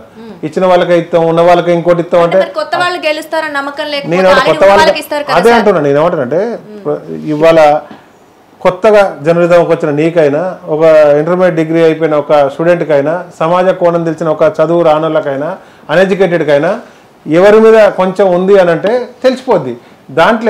దాంతోపాటు కొన్నిసార్లు పార్టీని నిలబెట్టుకోవడానికి ఇవన్నీ పక్కకు పెట్టి కూడా ఓడిపోయినా పర్లేదు. ఇవాళ కమ్యూనిస్ట్ పార్టీలు ఉన్నాయి కొన్ని, వాళ్ళకి ఇలా గడ్డు కాలం వచ్చి కొన్ని స్థానాలు నిలబడతారు, కొన్ని నిలబడతారు. కానీ ఇలా పార్టీ సిద్ధాంతాలకు ఎక్కడ పడితే అక్కడ నిలబడాలి. ఎందుకంటే ఉన్న కాడనన్నా కాపాడుకోవడానికి. పార్టీని కాపాడుకునే క్రమంలో ఖచ్చితంగా అన్ని సీట్లు గెలుతాయనంటే ఇలా 17 సీట్లు ఉన్నాయి. 17 సీట్లకు గెలుతామని నిలబెడతామా? ఇలా హైదరాబాద్ సీట్ ఉంది. ఇవన్నీ పక్కన పెట్టండి సార్, మీరు పార్టీ మార్పు ఇవన్నీ ఇంకా పొద్దాకి ఇదే అవుతుంది. కానీ ఇవన్నీ పక్కన పెట్టి ప్రగతి భవన్ గురించి చాలా మందికి తెలియని కొన్ని రహస్యాలు కావాలి. కేసీఆర్ గారు ప్రగతి భవన్ని ఫామ్ హౌస్ని విడిచిపెట్టి బయటికి రాడు, ఇది కదా ఎవరిని కలవడు, ఇది కదా ఇవ్వండి విమర్శ. ఫామ్ హౌస్లో కేసీఆర్ గారు ఏం చేస్తుండేవాళ్ళు? ఆయనకు ఒక 50-60 ఎకరాల భూమి కొనుక్కున్నాడు అప్పుడెప్పుడు, దానికి సంబంధించి ఇదైతే ఉంటుంది. ఇక్కడ ఏదైనా అవకాశం వల్ల అక్కడ కలిసే ప్రయత్నం చేసేది అధికారులు కానీ, లేకపోతే ఎమ్మెల్యేలు కానీ, రాజకీయ నాయకులు కానీ ఎవరన్నా. నాకు తెలిసిందే ఇది. ఇక్కడ ప్రగతి భవన్లు ఉన్నా కూడా వాటికి సంబంధించిన దాంట్లో గంటలు కేసీఆర్ గారు కుర్చీ మీద బెడ్ మీద ఉన్న దానికన్నా కుర్చీ మీద కూర్చొని మాట్లాడే దాంట్లో ఉంటాడు మ్యాక్సిమం. సరే, అక్కడ రాజకీయమైన డిస్కషన్లా లేకపోతే అడ్మినిస్ట్రేషన్ డిస్కషన్లా ఏంటి అనేది ఐడియా లేదు. కానీ లేదు, మొత్తమే మనసులను కలవకుండా ఒక రూమ్లో పరిమితం అయితే ఉన్నాడు సార్. అలానే కేటీఆర్కి హరీష్ రావుకి గొడవ ఉంది. అపోజిషన్ లీడర్ కాడ అయిన గొడవ కాడ నుంచే ఇష్టం లేకపోయినా అపోజిషన్ లీడర్ కేసీఆర్ ఉండాల్సి వచ్చింది. నాకంటే నేను ఈ ఎవరు అపోజిషన్ లీడర్ ఎవరు గొడవ పడ్డారు ఏందనేది, ఎందుకంటే ఇప్పుడు వాళ్ళ అంతర్గత బీఆర్ఎస్ అంతర్గత సమస్య. నా దృష్టికి అయితే అది రాలేదు. గతంలో మీరు చాలా దగ్గరగా ఉన్నారు కదా సార్ కేటీఆర్ గారికి, హరీష్ రావు గారికి దగ్గరగా ఉన్నారు. ఆల్మోస్ట్ సమౌజ్య లీడర్లు కాబట్టి ఏదైనా ఉండాలన్న ఆస్పిరేషన్స్ ఉండొచ్చేమో, కానీ దాని గురించి పెద్ద గొడవ జరిగింది వాళ్ళు మీరు చాలా దగ్గరగా చూశారు. అదే నేను ఏమంటాను, ఆస్పిరేషన్ ఎవరికైనా ఉండాలని ఉండొచ్చు, కానీ దాని గురించి గొడవ జరిగిందని అనుకోలేము. ఓలా అడిగితే నిజం చెప్పండి, మీకు తెలిసి ఉంటుందని అనుకున్నాను. ఎందుకంటే ఫామ్ హౌస్ కి ప్రగతి భవన్ కి ఎంట్రీ ఉన్న కొద్ది మంది లీడర్లో మీరు కూడా ఒకరు. కేటీఆర్ గారికి మీరు చాలా దగ్గర మొన్నటి వరకు. కరెక్ట్, నీకు దగ్గర కాదని నేను అనట్లే, నాకు తెలియదు అనట్లే. కానీ నేను ఇప్పుడు ఈ మధ్య కాలంలో ఈ నెల 2 నెలల కానీ జరిగిన సంఘటన నేను లేను కదా. నేను లేను కాబట్టి నాకు అక్కడ ఏం జరిగింది, ఏం జరుగుంటుందని ఏదైనా స్వామీజీ లెక్క ఆలోచించి పార్టీలో ఉన్నప్పుడు ఈ ఫైట్ అబ్జర్వ్ చేశారా మీరు? ఇద్దరి మధ్య ఫైట్ అయితే ఎక్కడ జరగలేదు. కాకపోతే పని చేయడంలో ఒకరికొకరు పోటీ పడేది. రెండోసారి మంత్రి ఇచ్చే విషయంలో హరీష్ రావును ఎందుకు అంతకాలం వెయిట్ చేయించారు? కొత్త వారిని ఎంకరేజ్ చేయాలని చేసినట్టుంది అంతే. మరి పూర్తిగా ఇవ్వకూడదు, మళ్ళీ ఇవ్వడానికి కారణం కేటీఆర్ గారు కూడా లేరు మంత్రివర్గంలో రెండోసారి. ఆయన కూడా లేట్గానే వచ్చాడు. బాబా ఇద్దరు కూడా లేట్గానే ఇచ్చారు. ఒకసారి టికెట్ ఇచ్చిన పర్సన్ ఇంకోసారి టికెట్ ఇస్తే మీరు అది తప్పు పట్టారు కదా మీరు మామూలుగా. నేను ఒక్కసారి ఇచ్చిన వాళ్ళకి ఇంకోసారి ఇవ్వద్దనట్లే, వాళ్ళకి మళ్ళీ తర్వాత ఇంకా ఎవరైనా కొత్త వాళ్ళకి అవకాశం ఇచ్చేస్తే. ఒకవేళ అదే తప్పు కాంగ్రెస్ లో జరిగితే మళ్ళీ బీజేపీకి ఏమైనా చేరే అవకాశం ఉన్నదా మీరు? నేను ఏమంటానంటే ఆ పార్టీ నిర్మాణంలో కానీ, ఆ పార్టీ కష్టంలో కానీ, ఆ పార్టీ నిలబడంలో అన్నిట్లో ఉన్నాం కాబట్టి ఇవాళ ఇదవుతుంది. ఇవాళ ఇంట్లో ఇది కానీ వీధిలో అదే మొత్తం అవన్నీ కూడా దాంట్లో కాంగ్రెస్ పార్టీ విధానం కాంగ్రెస్ పార్టీకి ఉంటుంది, బీఆర్ఎస్ పార్టీ బీఆర్ఎస్ పార్టీకి ఉంటుంది. కాబట్టి ప్రతినిత్యం పార్టీలు మారాల్సిన సమస్యలు ఇవన్నీ ఉత్పన్నం కావు. ఆ సందర్భం వేరు, ఈ సందర్భం వేరు. సార్, మీ అవకాశాల కోసం అని మీరు పార్టీలు మారుతున్నారు. ఇప్పుడు మరి మధ్యలో ప్రజలను పట్టించుకునేది ఎవరు సార్? ప్రజలు పిచ్చోళ్ళ? అయితే నా అవకాశాల కోసం నేను మారలేదు. నా అవకాశాల కోసం నాకు నేను బాధ అయ్యి నేను మారిన తప్పితే ప్రజల్ని నాకు బాధ్యత ఇచ్చినప్పుడు, నాకు పార్టీ బాధ్యత ఉన్నప్పుడు నేను క్యాడర్ను పట్టించుకున్నాం, పనిచేసినాం, వాళ్ళకి అందుబాటులో ఉన్నాం. ఎక్కడ కూడా బొంతు రామ్మోహన్ ఉద్యమం చేసే దాంట్లో కార్యకర్తలకు కానీ నాతో పాటు పనిచేసిన సాక్షులకు కానీ అందుబాటులో లేడు, పలకలేదు. నేను మేయర్గా అవకాశం వచ్చి పనిచేసినప్పుడు కూడా బొంతు రామ్మోహన్ తిరగలేదు, పని చేయలేదు, ఇంట్లో పడుకున్నాడు, అందుబాటులో లేడు, అధికారులకు ఏదైనా మచ్చ వచ్చేటట్టు పనిచేసినది ఎక్కడ కూడా లేదు. నాకు ఇచ్చిన బాధ్యత నేను ఖచ్చితంగా నెరవేర్చాను. మీరు అధికార పార్టీలో ఉన్నారు సార్ ఇప్పుడు ప్రజెంట్. అక్కడ అధికార పార్టీ ఏదైనా తప్పు చేస్తే ప్రజల తరఫున మీరు పోరాడతారా? నేనేమంటానంటే డెఫినెట్గా ఈరోజు అధికార పార్టీ కాంగ్రెస్ పార్టీ కొన్ని హామీలు ఇచ్చింది, ప్రజా పరిపాలన ముందు కొనసాగుతుంది రేవంత్ రెడ్డి గారి నాయకత్వంలో. దాంట్లో ఒక పార్టీలో ఉండే వ్యక్తిగా ఏ రకంగా దాన్ని అనుసంధానం చేయాలి, ఏ రకంగా పైన ఉన్న నాయకత్వానికి మరి వాళ్ళ మనం కన్వే చేయాలనే దాంట్లో డెఫినెట్గా ముందంజలో ఉంటాం. సార్, ఉప్పల్ నుంచి మీరు ఎమ్మెల్యేగా సీట్ అడిగారు, అది ఇవ్వకపోయినా సరే పార్టీ కోసం మీరు ప్రచారం చేశారు. ఇప్పుడు అదే ఏరియాలో రాబోయే ఎలక్షన్స్లో కాంగ్రెస్ తరపు నుంచి మీరు ప్రచారం చేస్తారా? డెఫినెట్గా నేను ఏమంటానంటే పార్టీ ఆదేశించినప్పుడు ఏదైనా అది ఉప్పల్ నుంచి అయినా చేయాలి. ఈ రాష్ట్రంలో ప్రతి జిల్లా ప్రతి కాన్స్టిట్యున్సీలో 119 కాన్స్టిట్యున్సీలలో ఏదో ఒక సందర్భంలో ఎప్పుడో ఒకసారి పనిచేసి ఉంటాం. ఇదే కాకుండా గతంలో ఉమ్మడి ఆంధ్రప్రదేశ్ ఉన్నప్పుడు కూడా తెలంగాణ రాష్ట్ర సమితి ఉండే, అప్పుడు కూడా సందర్భం వచ్చినప్పుడు ఎక్కడికొక అడిగిపోయినాం. ఇదే కాకుండా తెలంగాణ రానప్పుడు జార్ఖండ్ పోయి కూడా అక్కడ ప్రచారం చేసి వచ్చిన సందర్భం ఉంది. కాబట్టి ఈ మార్పు ప్రజలపై ప్రభావితం చూపించే ఛాన్సెస్ ఉన్నాయా? ఏ మార్పు? ఇప్పుడు మీరు అప్పుడేమో బీఆర్ఎస్ తరపున ప్రచారం చేశారు, ఇప్పుడేమో కాంగ్రెస్ తరపున చేశారు. ఈ యొక్క మార్పు అనేది ప్రజల మీద ఎఫెక్ట్ అయ్యే ఛాన్సెస్ ఉన్నాయా? డెఫినెట్గా. అంటే ఒక ఏరియాలో ఈ వ్యక్తి ఇంతకుముందు ఏం చేసిండు, ఈ వ్యక్తి ఒక మాట ఇస్తే చేయగలుగుతాడా లేదా అనే నమ్మకం ఉంటేనే ఆ ప్రజలు నమ్మి ఓట్లు వేయడం కానీ ఆదరించడం కానీ ఇంకోటి కానీ. లేదు అంటే నీ మీద నమ్మకం ఉన్నా పార్టీ మీద లేదు మేము ఇంకోళ్ళకి వేస్తాం, లేదంటే నీ మీద నమ్మకం లేకున్నా పార్టీ మీద మాకు అభిమానం ఉంది వేస్తామంటారు. కాబట్టి అక్కడ సందర్భం తెలిసిపోతూనే ఉంటుంది. బీఆర్ఎస్ పార్టీ తరఫున ఏపీకి ఇన్ఛార్జిగా పనిచేశారు మీరు. వైజాగ్లోని చాలా కాలం పాటు బీఆర్ఎస్ని విస్తరించడం కోసం పనిచేశారు. అయితే ఇప్పుడు బీఆర్ఎస్ ఉందా, మళ్ళీ టీఆర్ఎస్గా మారబోతుందా? ఈ డౌట్ నాది కాదు. మహారాష్ట్రకు సంబంధించిన బీఆర్ఎస్ నాయకులు చాలామంది సీనియర్ జర్నలిస్టులకి ఫోన్ చేసి మరీ చెప్తున్నారు. ప్రొఫెసర్ కె నాగేశ్వర్ గారికి ఫోన్ వచ్చిందంట, అసలు బీఆర్ఎస్ కేసీఆర్ నడపదలుచుకున్నారా, మేము ఫోన్ చేస్తుంటే ఎత్తట్లేదు, అపాయింట్మెంట్ ఇవ్వట్లేదు, బీఆర్ఎస్ ఉందా లేదా? అది బీఆర్ఎస్ నాయకులకు వస్తున్న డౌట్. మీరేమంటారు? నాకు తెలిసి ఇంకా దాన్ని బీఆర్ఎస్గానే కొనసాగిస్తున్నారు. అది తెలంగాణ రాష్ట్రానికి పరిమితం అయినట్లేదు. ఆ జాతీయ పార్టీగా ఏదైతే పెట్టుకున్నారో బీఆర్ఎస్గా నాకు తెలిసిన అఫీషియల్ ఇన్ఫర్మేషన్ ప్రకారం కూడా బీఆర్ఎస్గానే ఉంది. రామ్మోహన్ గారు, మీరు మేయర్గా ఉన్నప్పుడు అధికార పార్టీ అండ చూసుకున్నాం, 100 కోట్ల రూపాయలు సంపాదించారు, అక్రమార్జనకు పాల్పడ్డారు. ఈ భయంతోనే కాంగ్రెస్ పార్టీ అధికారంలోకి వచ్చింది కాబట్టి మీ మీద ఇన్వెస్టిగేషన్స్ స్టార్ట్ అయ్యే అవకాశం ఉంది కాబట్టి భయంతో కాంగ్రెస్ పార్టీలో జాయిన్ అయ్యారని ఏమంటారు? అయితే మనకు ఓసారి ఏదైనా మర్డర్ అటెంప్ట్ ఏదైనా జరిగితే వాడు ఒక్కసారి పొడుస్తాడు, కానీ మైక్లో 2వ సారి 3వ సారి 4వ సారి చూపెడితే ఇన్నిసార్లు ఇదైనట్టు. అయితే నేను మేయర్గా ఉన్నప్పుడు ఎక్కడ ఏ అవినీతి కుంభకోణం జరగలేదు. పోయి రైట్ టు ఇన్ఫర్మేషన్ తీసుకొచ్చిన జిహెచ్ఎంసీ మొన్నటి వరకు బీఆర్ఎస్ అధికారంలో ఉంది కాబట్టి మీకు ఎఫెక్ట్ కనపడలేదు. ఇప్పుడు కూడా నేను ఏమంటానంటే బీఆర్ఎస్ లో ఉన్నప్పుడే వచ్చినాయి అన్నీ, బీఆర్ఎస్ లో ఉన్నప్పుడే వచ్చినాయి ఆరోపణలు. మీరు చెప్పేటి అన్నీ ఏదో 1-2-3 యూట్యూబ్ ఛానల్ సోషల్ మీడియాలో వచ్చినాయి. దాంట్లో ఇప్పటి వరకు 3 ఏళ్ళు ఆ పదవి అయిపోయినాక ఎవరు దాన్ని నిరూపించింది లేదు. దీంట్లో మీడియాలే మళ్ళీ రిపీట్ అయ్యి ఇక్కడ అడిగో అక్కడ పోయో మళ్ళీ అదే రిపీట్ అవుతుంది తప్ప ఇక్కడ ఫలానా కాడ ఎగ్జాక్ట్లీ గీడ ఇబ్బంది అయింది, వీళ్ళతోటి ప్రాబ్లం అయింది, లేకపోతే వాళ్ళది పోయి మేము గుంజుకున్నాం, ఎక్కడ ఏది అయింది లేదు.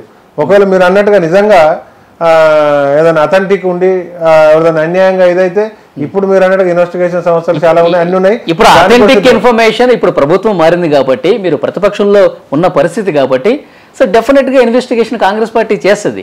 ఆ భయంతోనే జాయిన్ అయ్యారంటున్నారు. నేను ఏమంటానంటే కాంగ్రెస్ పార్టీ చేయడం వదిలిపెట్టండి. ఒక ఎన్జిఓగానో ఒక బాధ్యత గల పౌరునిగానో మీరే ఒక చిన్న కంప్లైంట్ పెట్టండి, లేకపోతే ఏదైనా ఒక సంస్థకి ఇవ్వండి. ఉంటే బయటపడితే నేను కూడా నిజంగా ఈ పాలు పోసినట్టు అయింది కదా, ఫలానా కంప్లైంట్ ఇస్తే ఏం లేవని తేలింది, లేకపోతే ఇలా ఉన్నాయని తేలింది. ఇదేమైందంటే రాజకీయం ఉన్నప్పుడు ఏం చేసినా చేయకుండా ఏదో పోకిరి సినిమాలు ఉంటుంది. నాకు చిరంజీవితో సంబంధం నేను భోజనం చేస్తా అంటే మరి అన్ని సంబంధాలు లేవు, నేను అంటా వాళ్ళు నిరూపించుకుంటారు, నాకేందుకు కర్మ అన్నట్టుగా. ఇది ఎక్కడ నిరూపణ అయింది లేదు, ఎక్కడ జరిగింది లేదు. ఇది అల్లావుద్దీన్ అద్భుత ధూప కల్పన తప్ప ఏం లేదు. సార్, ఇప్పటి వరకు బీఆర్ఎస్లో జరిగిన బహిరంగ సభల బాధ్యత మీరు చూసుకున్నారు. మరి ఇప్పటి నుంచి కాంగ్రెస్లో జరగబోయే నిర్వహించే బహిరంగ సభల బాధ్యత మీరు తీసుకుంటారా? అది కాంగ్రెస్ పార్టీ మనకన్నా ముందు నుంచి ఉంది కాబట్టి ఇంకా చాలా మంది ఉండొచ్చు, ఇది చేయొచ్చు. మనకు పార్టీ ఇంకో ఏ బాధ్యత మనకు సూట్ అయితే ఆ బాధ్యత ఏ బాధ్యతనైనా సమర్థంగా చక్కగా నిర్వహించగలుగుతాను నాకు నమ్మకం ఉంది. వాళ్ళకు నమ్మకం ఉంటుంది, డెఫినెట్గా ఆ బాధ్యత ఇస్తుంది. బీఆర్ఎస్కి హైదరాబాద్లో ఓట్ పర్సంటేజ్ ఎక్కువ వచ్చింది మిగతా వాటి కర్ణాటక కలిపి. దానికి కారణం ఏమంటారు? అంటే ఎంతో కొంత అభివృద్ధి చేయడం బట్టే కదా ఓట్ పర్సంటేజ్ ఎక్కువ వచ్చింది కాదంటారా? డెఫినెట్గా హైదరాబాదులో విపరీతమైన అభివృద్ధి జరిగింది. దానికి తోడు కొంత ఏదైతే ఎలక్షన్ సందర్భంగా హైదరాబాదు ప్లస్ తెలంగాణ రూరల్ ఏదైతే ఉందో కొంత దాని డిఫరెంట్ ఒపీనియన్ మొదటి నుంచే కొంత ఇదైంది కాబట్టి కాంగ్రెస్ పార్టీ కొంత లాస్ అయి ఉంటుంది. అంటే ఇప్పుడు చేసే అభివృద్ధిని చూసి ఓటేసే అవకాశం ఏమన్నా? డెఫినెట్గా అంటే నీకు బాధ్యత ఇచ్చినప్పుడు నువ్వేం చేసినావు అనే దాన్ని బట్టే మనం ఓటు అడగడానికి ఉంటుంది. కాబట్టి ఇప్పుడు కాంగ్రెస్ పార్టీ అధికారంలో ఉంది. మరి ఇప్పుడు అధికారం రాకముందు మనం మేనిఫెస్టోలు కానీ మనం మాట్లాడినాయి కానీ ఇప్పుడు ఆల్రెడీ కొన్ని జరుగుతున్నాయి, ఇంకా కొన్ని జరుగుతాయని ఇప్పుడు 6 హామీలు ఇచ్చారు, కొన్ని జరుగుతున్నాయి, ఇంకొన్ని జరుగుతాయి. ప్లస్ ఈ 3 నెలల్లో జరుగుతున్న ప్రజా పరిపాలన ఏదైతే ఉందో 6 గ్యారెంటీల్ని 100% అమలు చేసే పరిస్థితి ఉందా సార్? నేను ఏమంటానంటే ఎవరి ఇంటకెళ్ళి తీసుకొచ్చి ఇచ్చేది ఉండదు. ప్రభుత్వ పైసలు ఇంతకుముందు గతంలో ఇంతకన్నా పెద్ద గ్యారెంటీలు ఇంతకన్నా పెద్ద పథకాలు ఇచ్చినప్పుడు కూడా ఇవాళ బీఆర్ఎస్ పార్టీ దాన్ని ఏ రకంగా అటెండ్ చేసింది, ఇప్పుడు కాంగ్రెస్ పార్టీ కూడా దాన్ని అటెండ్ చేసే ప్రయత్నం చేసింది. ఇప్పుడు బీఆర్ఎస్ పార్టీ అధికారం రాకపోతే ఇది అయిద్దా కాదా అన్నదంటారు. ఇప్పుడు ఉన్న 6 గ్యారెంటీల కన్నా బీఆర్ఎస్ పార్టీ అధికారంలోకి వస్తే ఇంతకన్నా ఇంకా ఎక్కువ పడే గ్యారెంటీలు స్కీములు అవన్నీ కూడా ఉండే. ఈటల రాజేందర్ గారు ఒక కామెంట్ చేశారు, ఆర్థిక మంత్రిగా పనిచేసిన అనుభవంతో చెప్తున్నాను, ఈ 6 గ్యారెంటీలు అమలు కావడం అనేది కళలో మాత్రమే సాధ్యం అవుద్ది అంటున్నారు. అంటే BJP strategy, BJP style of work ఏదైతే ఉందో ఈ సంక్షేమ పథకాలు ఈ పథకాలు ఇవన్నీ ఎక్కువ ఇస్తే గవర్నమెంట్ నడపలేరు, వీటి బదులు ఇంకా డెవలప్మెంట్ వైపు పెట్టచ్చు కానీ దీన్ని ఎక్కువ ఎంకరేజ్ చేయొద్దు అనేది బీజేపీ పాలసీలో ఉంటుంది. కాబట్టి అడుగుతున్నాను, ఈటల సీక్రెట్ భేటీ జరిగింది, పట్నం మహేందర్ రెడ్డి తర్వాత మైనంపల్లి హనుమంతరావు, ఏంటి ఆ సీక్రెట్ భేటీ రహస్యం ఏంటి? నాకైతే ఇన్ఫర్మేషన్ లేదు. ఏదో ఇంతకుముందు 1 గంట 2 గంటల కింద వేటు మెసేజ్లు అవన్నీ ఏదో వచ్చి స్పెక్యులేషన్స్ నడుస్తున్నాయి. మీ అంచనా, మీరు రాజకీయాలు అంచనా వేసి చెప్పండి. ఇన్నాళ్ళు రాజకీయాలు 15 రోజుల కింద 20 రోజుల కింద ఏదో ఇట్లాంటి స్పెక్యులేషన్స్ వచ్చినాయి, ఏదో కాంగ్రెస్ పార్టీలో పోతుండు అది అని. నాకైతే ఇన్ఫర్మేషన్ లేదు, ఐడియా లేదు. మళ్ళీ కూడా ఇవాళ అదే వస్తుంది. రావచ్చా ఈటల రాజేందర్ కాంగ్రెస్ లోకి రావచ్చా? మరి అట్లాంటి ఇన్ఫర్మేషన్ అయితే నాకు లేదు. స్పెక్యులేషన్స్ ఒక 20 days కింద అయినాయి, మళ్ళీ ఇదైనాయి, మళ్ళీ ఇవాళ మార్నింగ్ నుంచి ఏదో అనిపిస్తుంది. సార్ అంటే ఒకవేళ ఆయన రాలేదంటే కాంగ్రెస్ పార్టీలోకి బీజేపీ కాంగ్రెస్ పార్టీ కలిసి బీఆర్ఎస్ని ఏమన్నా వెనక నుంచి ఏమైనా తెర వెనకైనా నడుపుదాం అనుకుంటున్నారా, వాళ్ళని తొక్కేసే విధంగా? అంటే ఇవన్నీ ఊహాజనితమైన ఇవి, దాన్ని తొక్కేస్తానికి ఇక్కడ ప్రజలు 64 సీట్లు ఇచ్చి కాంగ్రెస్ పార్టీని నిలబెట్టారు. గతంలో కూడా ఇట్లే బీహార్లో అక్కడ వేరే రాష్ట్రంలో ఇట్లాంటి ప్రజలు ఎన్నుకున్న ప్రభుత్వాలు ఉంటే వాటిని ఫామ్ కాకుండా ఏదో రకంగా ఇబ్బందులుగా చేస్తే అటు కర్ణాటకలో కానీ ఇక్కడ కానీ మళ్ళీ ప్రజలు డిఫరెంట్గా తీర్పులు ఆ చేసిన సంఘటనలకు వ్యతిరేకంగా తీర్పులు ఇచ్చారు. అంటే ఈ 2 నేషనల్ పార్టీలు కదా సార్, అది ప్రాంతీయ పార్టీ అయింది కదా బీఆర్ఎస్. సో దాన్ని లేకుండా ప్రాంతీయ పార్టీలన్నింటినీ తొక్కేసి నేషనల్ పార్టీలే రాజకీయాల్లో ఉందాము అని అనుకుంటున్నారా అధికారంలో? నాకు తెలిసి కాంగ్రెస్ పార్టీకి అట్లా ప్రాంతీయ పార్టీలు ఉండొద్దు అనే దాంట్లో, ఎందుకంటే కాంగ్రెస్ పార్టీ వచ్చినప్పటి నుంచి ఎన్నో ప్రాంతీయ పార్టీలు దాంట్లోకెళ్ళే పుట్టినాయి, ఇంకో దాంట్లోకి వచ్చినాయి. ప్రాంతీయ పార్టీలతో పెద్ద ఇబ్బందికరమైన పరిస్థితులు కాంగ్రెస్ పార్టీ ఎప్పుడు ఎదుర్కోలేదు. ప్రాంతీయ పార్టీలతో కాంగ్రెస్ పార్టీ ఎప్పుడు ప్రాంతీయ పార్టీలను కలుపుకొని ఎక్కువ ప్రాంతీయ పార్టీలతోటి ప్రభుత్వాలు నడిపిన ఘనత కూడా కాంగ్రెస్ పార్టీకే ఉంది. సార్ ఇప్పుడు 6 గ్యారెంటీలలో ఒకరికి ప్లస్ అవుతే ఇంకొకరికి మైనస్ అవుతుంది. ఇప్పుడు ఫ్రీ బస్ ఇచ్చినప్పుడు ఇప్పుడు ఆటో వాళ్ళు పొట్టగొట్టారని అంటున్నారు, దాన్ని ఎలా చూస్తారు సార్?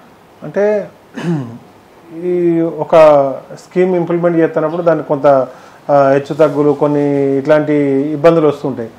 కాలక్రమేణా వాటిని అన్నిటి కూడా అటెండ్ చేసుకుంటూ వాళ్ళని ఏ రకంగా ఆదుకోవాలనే దాంట్లో ప్రభుత్వం ఆలోచిస్తుందని చెప్పి సీఎం రేవంత్ రెడ్డి గారు చెప్పారు, ప్రభుత్వ మంత్రులంతా కూడా చెప్పారు. నాకు తెలిసి ఈ పేదల్ని ఇబ్బంది పెట్టాలనే కాదు ఈ స్కీములు తెచ్చింది, ఇంకా నిరుపేదల్ని మహిళల్ని ఆదుకోవాలనే దాంట్లో పోయారు. దీనివల్ల ఉన్నత వర్గాలకు అయితే లాభం జరగలేదు. దీంట్లో కొంత పేద వర్గాలకు ఏదైతే ఇబ్బందికరమైన పరిస్థితులు ఉన్నాయో ఆటో వాళ్ళకు మేము దాన్ని ఆలోచిస్తాం, వాళ్ళని ఏ రకంగా ఆదుకోవాలని పరిశీలిస్తామని చెప్పారు. బీఆర్ఎస్ నుంచి బయటకు వచ్చేటప్పుడు మీకు ఆప్షన్ కాంగ్రెస్ అండ్ బీజేపీ ఉండింది. బీజేపీలో నచ్చంది ఏంటి, కాంగ్రెస్లో నచ్చింది ఏంటి మీరు రావడానికి? నచ్చింది నచ్చంది అని ఏం లేదు, 2 రకాలుగా ఇదైనప్పుడు ఇక్కడ ఉన్న పరిస్థితులు ఇవన్నీ మనకున్న పరిస్థితులు ఇక్కడ కాంగ్రెస్ అధికారులు ఉంటే బీజేపీ అధికారంలో లేకపోతే అది కేంద్రంలో ఉంది, బీజేపీ ఇక్కడ రాష్ట్రంలో అధికారం 2 అధికార పార్టీలే. అటుగా రాష్ట్రం అధికారంగా ముఖ్యం. అట్లా అధికారం అనేది ఒక ఆడ ఉంటే ఇంకొక ఆడ ఉంటుంది. ఇప్పుడు వాళ్ళు కేంద్రంలో ఉన్నారు, ఇక్కడ రాష్ట్రంలో ఉంటాయి. అయినా అట్లే అధికారం గురించి మనం అట్లేం ఆలోచించలేదు. ఇక్కడున్న పరిచయాలు అవన్నీ ఏదైతే ఉన్నాయో వాటిని బట్టి మనకు ఎవరితోటి మనం అడ్జస్ట్ కాగలుగుతాం, ఎవరితోటి మనం లీడ్ చేయగలుగుతాం అనే దాంట్లో 2024లో కాంగ్రెస్ కేంద్రంలో వచ్చే అవకాశం ఉందా? డెఫినెట్గా వస్తుందని ఆశాభావం వ్యక్తం చేస్తున్నాం. ఎందుకంటే ఇప్పుడు మారుతున్న పరిస్థితి 2 సార్లు ఏ గవర్నమెంట్ ఉన్నా కూడా 3వ సారి కొంత ఉన్నాయి. అందుకనే బీజేపీ కూడా ప్రాంతీయ పార్టీలు పెద్ద ఎంకరేజ్ చేయకపోయేది. ఎన్డీఏలో పెద్ద భాగస్వామ్యాలు తక్కువ. ఇప్పుడు లేటెస్ట్గా వచ్చిన కొన్ని సర్వేలన్నీ కూడా భారతీయ జనతా పార్టీ అంటే ఎన్డీఏ గవర్నమెంటే మళ్ళీ వస్తుంది ఉంది. కానీ ఈ ప్రతిపక్ష ప్రాంతీయ పార్టీలన్నీ కూడా మోడీ గారు సానుకూలంగా కలుపుకునే తీరు చూస్తే ఆయన కూడా ఏమైనా కొంచెం డౌట్ వచ్చిందేమో నాకు డౌట్ వస్తుంది. సార్ ఇప్పుడు రైతు బంధు కూడా 3 ఎకరాలు ఉన్న వాళ్ళకు మాత్రమే ఇచ్చారు.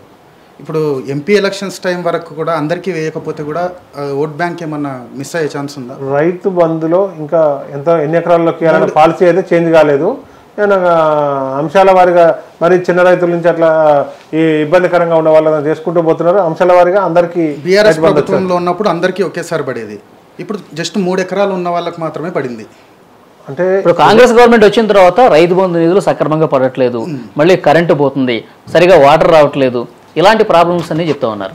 అంటే గవర్నమెంట్ కొత్తగా వచ్చింది, అన్నీ కొంత సర్దుకొని పోయేసరికి కొంచెం ఒక 2 రోజులు టైం పట్టవచ్చు. ఇప్పుడు బీఆర్ఎస్ ప్రభుత్వం వచ్చినాక కొన్ని రోజులు పట్టింది, అది కూడా కొంత సెట్ గానికి.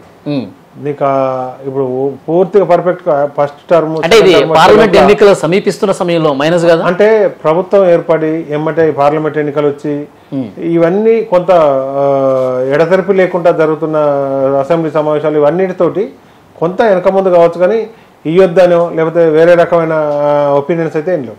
ముఖ్యమంత్రి రేవంత్ రెడ్డి గారి భాషకు సంబంధించి ప్రధానంగా ప్రశ్నిస్తుంది బీఆర్ఎస్ పార్టీ. మాజీ ముఖ్యమంత్రిని పట్టుకుని బొంద పెడతాము, పులి అంటున్నారు, పులి బయటకు వస్తే చెట్టుకి వేలాడదీస్తాం, పూర్తిగా భూస్థాపితం చేస్తాం పార్టీని. ఇలాంటి భాష ప్రతిపక్ష నాయకుడు ఉన్నప్పుడు ఏ విధంగా మాట్లాడుతున్నారు, ముఖ్యమంత్రి స్థానంలో కూడా అట్లాంటి భాష వాడుతున్నారు. ఇది పద్ధతి కాదు, మార్చుకోండి అంటున్నారు. అన్యాయం జరిగినప్పుడు ప్రశ్నించే గొంతన ఆయన పార్లమెంట్లో గెలిచినప్పుడు, అంతకు ముందు ఎమ్మెల్యేగా ఉన్నప్పుడు ఎప్పుడు కూడా ఆయన ప్రజలకు ఇది నచ్చలేదు అంటే ఎమ్మెల్యేగా నచ్చకపోతే ఎంపీకి గెలిచేవాడు కదా, ఎంపీకి నచ్చకపోతే ఇలా గవర్నమెంట్ వచ్చేది కాదు. ప్రజలు యాక్సెప్ట్ చేసి ప్రజలు ఏదైతే ప్రజలకు అవసరమో ప్రజలు గుర్తిస్తుర్రో దాన్ని అదే రకంగా కొనసాగించకపోతే తప్పితే దాంట్లో ఇది తప్ప అది తప్ప అనేంత వాళ్ళ స్థాయిలో మనం తప్పులు ఎంచేంత స్థాయి మనది కాదు. ఇవాళ వాళ్ళు ప్రభుత్వాన్ని నడిపే దాంట్లో, ఆయన పార్టీని నడిపే దాంట్లో వాళ్ళు మాట్లాడే మాట తీరు కానీ ఇవన్నీ కూడా క్యాడరు ప్రజలు ఏది యాక్సెప్టెన్స్ ఉందనేది వాళ్ళు ఆ మాత్రం అంచనా వేసుకుంటా ముంగడ పోతారు. కాబట్టి గత ప్రభుత్వ అవినీతిని అంతా వెలుగు తీసే ప్రయత్నం చేస్తున్న కాంగ్రెస్ పార్టీ అంటే ఎక్కడన్నా ప్రతి దాంట్లో ప్రతి పథకంలో అవినీతి జరిగిందని, ఇప్పుడు సచివాలయం కావచ్చు, అంబేద్కర్ విగ్రహం కావచ్చు, తర్వాత అది దీపం ఉంది కదా ఆ ప్రాజెక్ట్ లో కావచ్చు, జిహెచ్ఎంసీ మేయర్ గా ఉన్నప్పుడు జిహెచ్ఎంసీ కమిషనర్ గా ఉన్న సోమేష్ కుమార్ గారి మీద మొన్ననే ఆరోపణ 25 ఎకరాలు ఆక్రమించుకొని కట్టుకున్నాడట ఆయన. జిహెచ్ఎంసీ కమిషనర్ కాకుండా ఆయన తర్వాత వేరే పోస్టులు కూడా చాలా చేసేదండి. అదే దాని మీద కూడా చాలా అభ్యంతరాలు అక్రమంగా సీఎస్ ఇచ్చారని ఆయనకి. ఇప్పుడు ఏమైందంటే ప్రభుత్వాలు మారినప్పుడు లేకపోతే అక్కడ వ్యవస్థలు మారినప్పుడు అక్కడ అనగదొక్కబడో ఇబ్బందులకు గురయ్యో ఏదైనా కంప్లైంట్ ఇస్తానికి ఇంతకుముందు మీరు అన్నట్టుగా ఇబ్బంది పడో ఏదైతే ఉంటారో వాళ్ళు ఆ ఇచ్చిన కంప్లైంట్లో లేకపోతే మళ్ళీ ఏదైనా ఫ్రెష్గా ఇచ్చినప్పుడు వీటి మీద ఇలాంటివన్నీ కూడా ఉత్పన్నం అవుతాయి. దాంట్లో కొన్ని నిజాలు కావచ్చు, అబద్ధాలు కావచ్చు, లేకపోతే కొన్ని జరగవచ్చు, లేకపోతే అనుకున్నంత. ఇలాంటి ప్రెస్టీజియస్ ప్రాజెక్టులు అన్నింటిలో కూడా అవినీతి జరిగిందని నమ్ముతున్నారా మీరు? దేంట్లో జరిగింది, దేంట్లో జరగలేదు, జరిగిందా లేదా అనేది ఎంక్వైరీలు జరిగినప్పుడు దానికి సంబంధించిన పూర్తి సమాచారం వస్తుంది. ఇప్పుడు దీంట్లో జరిగిందా లేదు అనే దాంట్లో మనకి ఏది కూడా కంప్లైంట్లు ఎంక్వైరీలు అసలు కంప్లైంట్లు ఎంక్వైరీలు ఇవన్నీ పక్కన పెట్టండి సార్. మీకు చాలా దగ్గర నుంచి చూశారు. పచ్చకి ఒక పేరు సోమేష్ కుమార్ అయితే మీరు వేరుగా ఉన్నప్పుడు ఆయన కమిషనర్ దగ్గర నుంచి చూశారు. వాళ్ళ అవినీతి పరులా కాదా అంటే నేను ఏమంటానంటే ఆయన నేను మిట్టల గురించి అడగట్లా, ఇంకా వేరే ఐఏఎస్ గురించి అడగట్లా, సోమేష్ కుమార్ గురించి అడుగుతున్నా. అదే సోమేష్ కుమార్ కొంత దుందుడుకుతనం, కింది అధికారులతో చక్కగా ఉండకపోవడం, కొంత దాడవేష ధోరణి ఇవన్నీ ఉండేది. మరి దాంట్లో ఇంకా ఆయన ఏమేమి ఇది చేసినది నాకు పూర్తిగా ఐడియా లేదు. ఇది ఎంక్వైరీలు ఏమైనా బయటపడాలి. ఆయన అడ్మినిస్ట్రేటివ్ స్టైల్ అయితే మాత్రం కొంత ఇబ్బందికరంగా ఉండేది. అవినీతి గురించి మాత్రం మీకు తెలియదు అంటారు.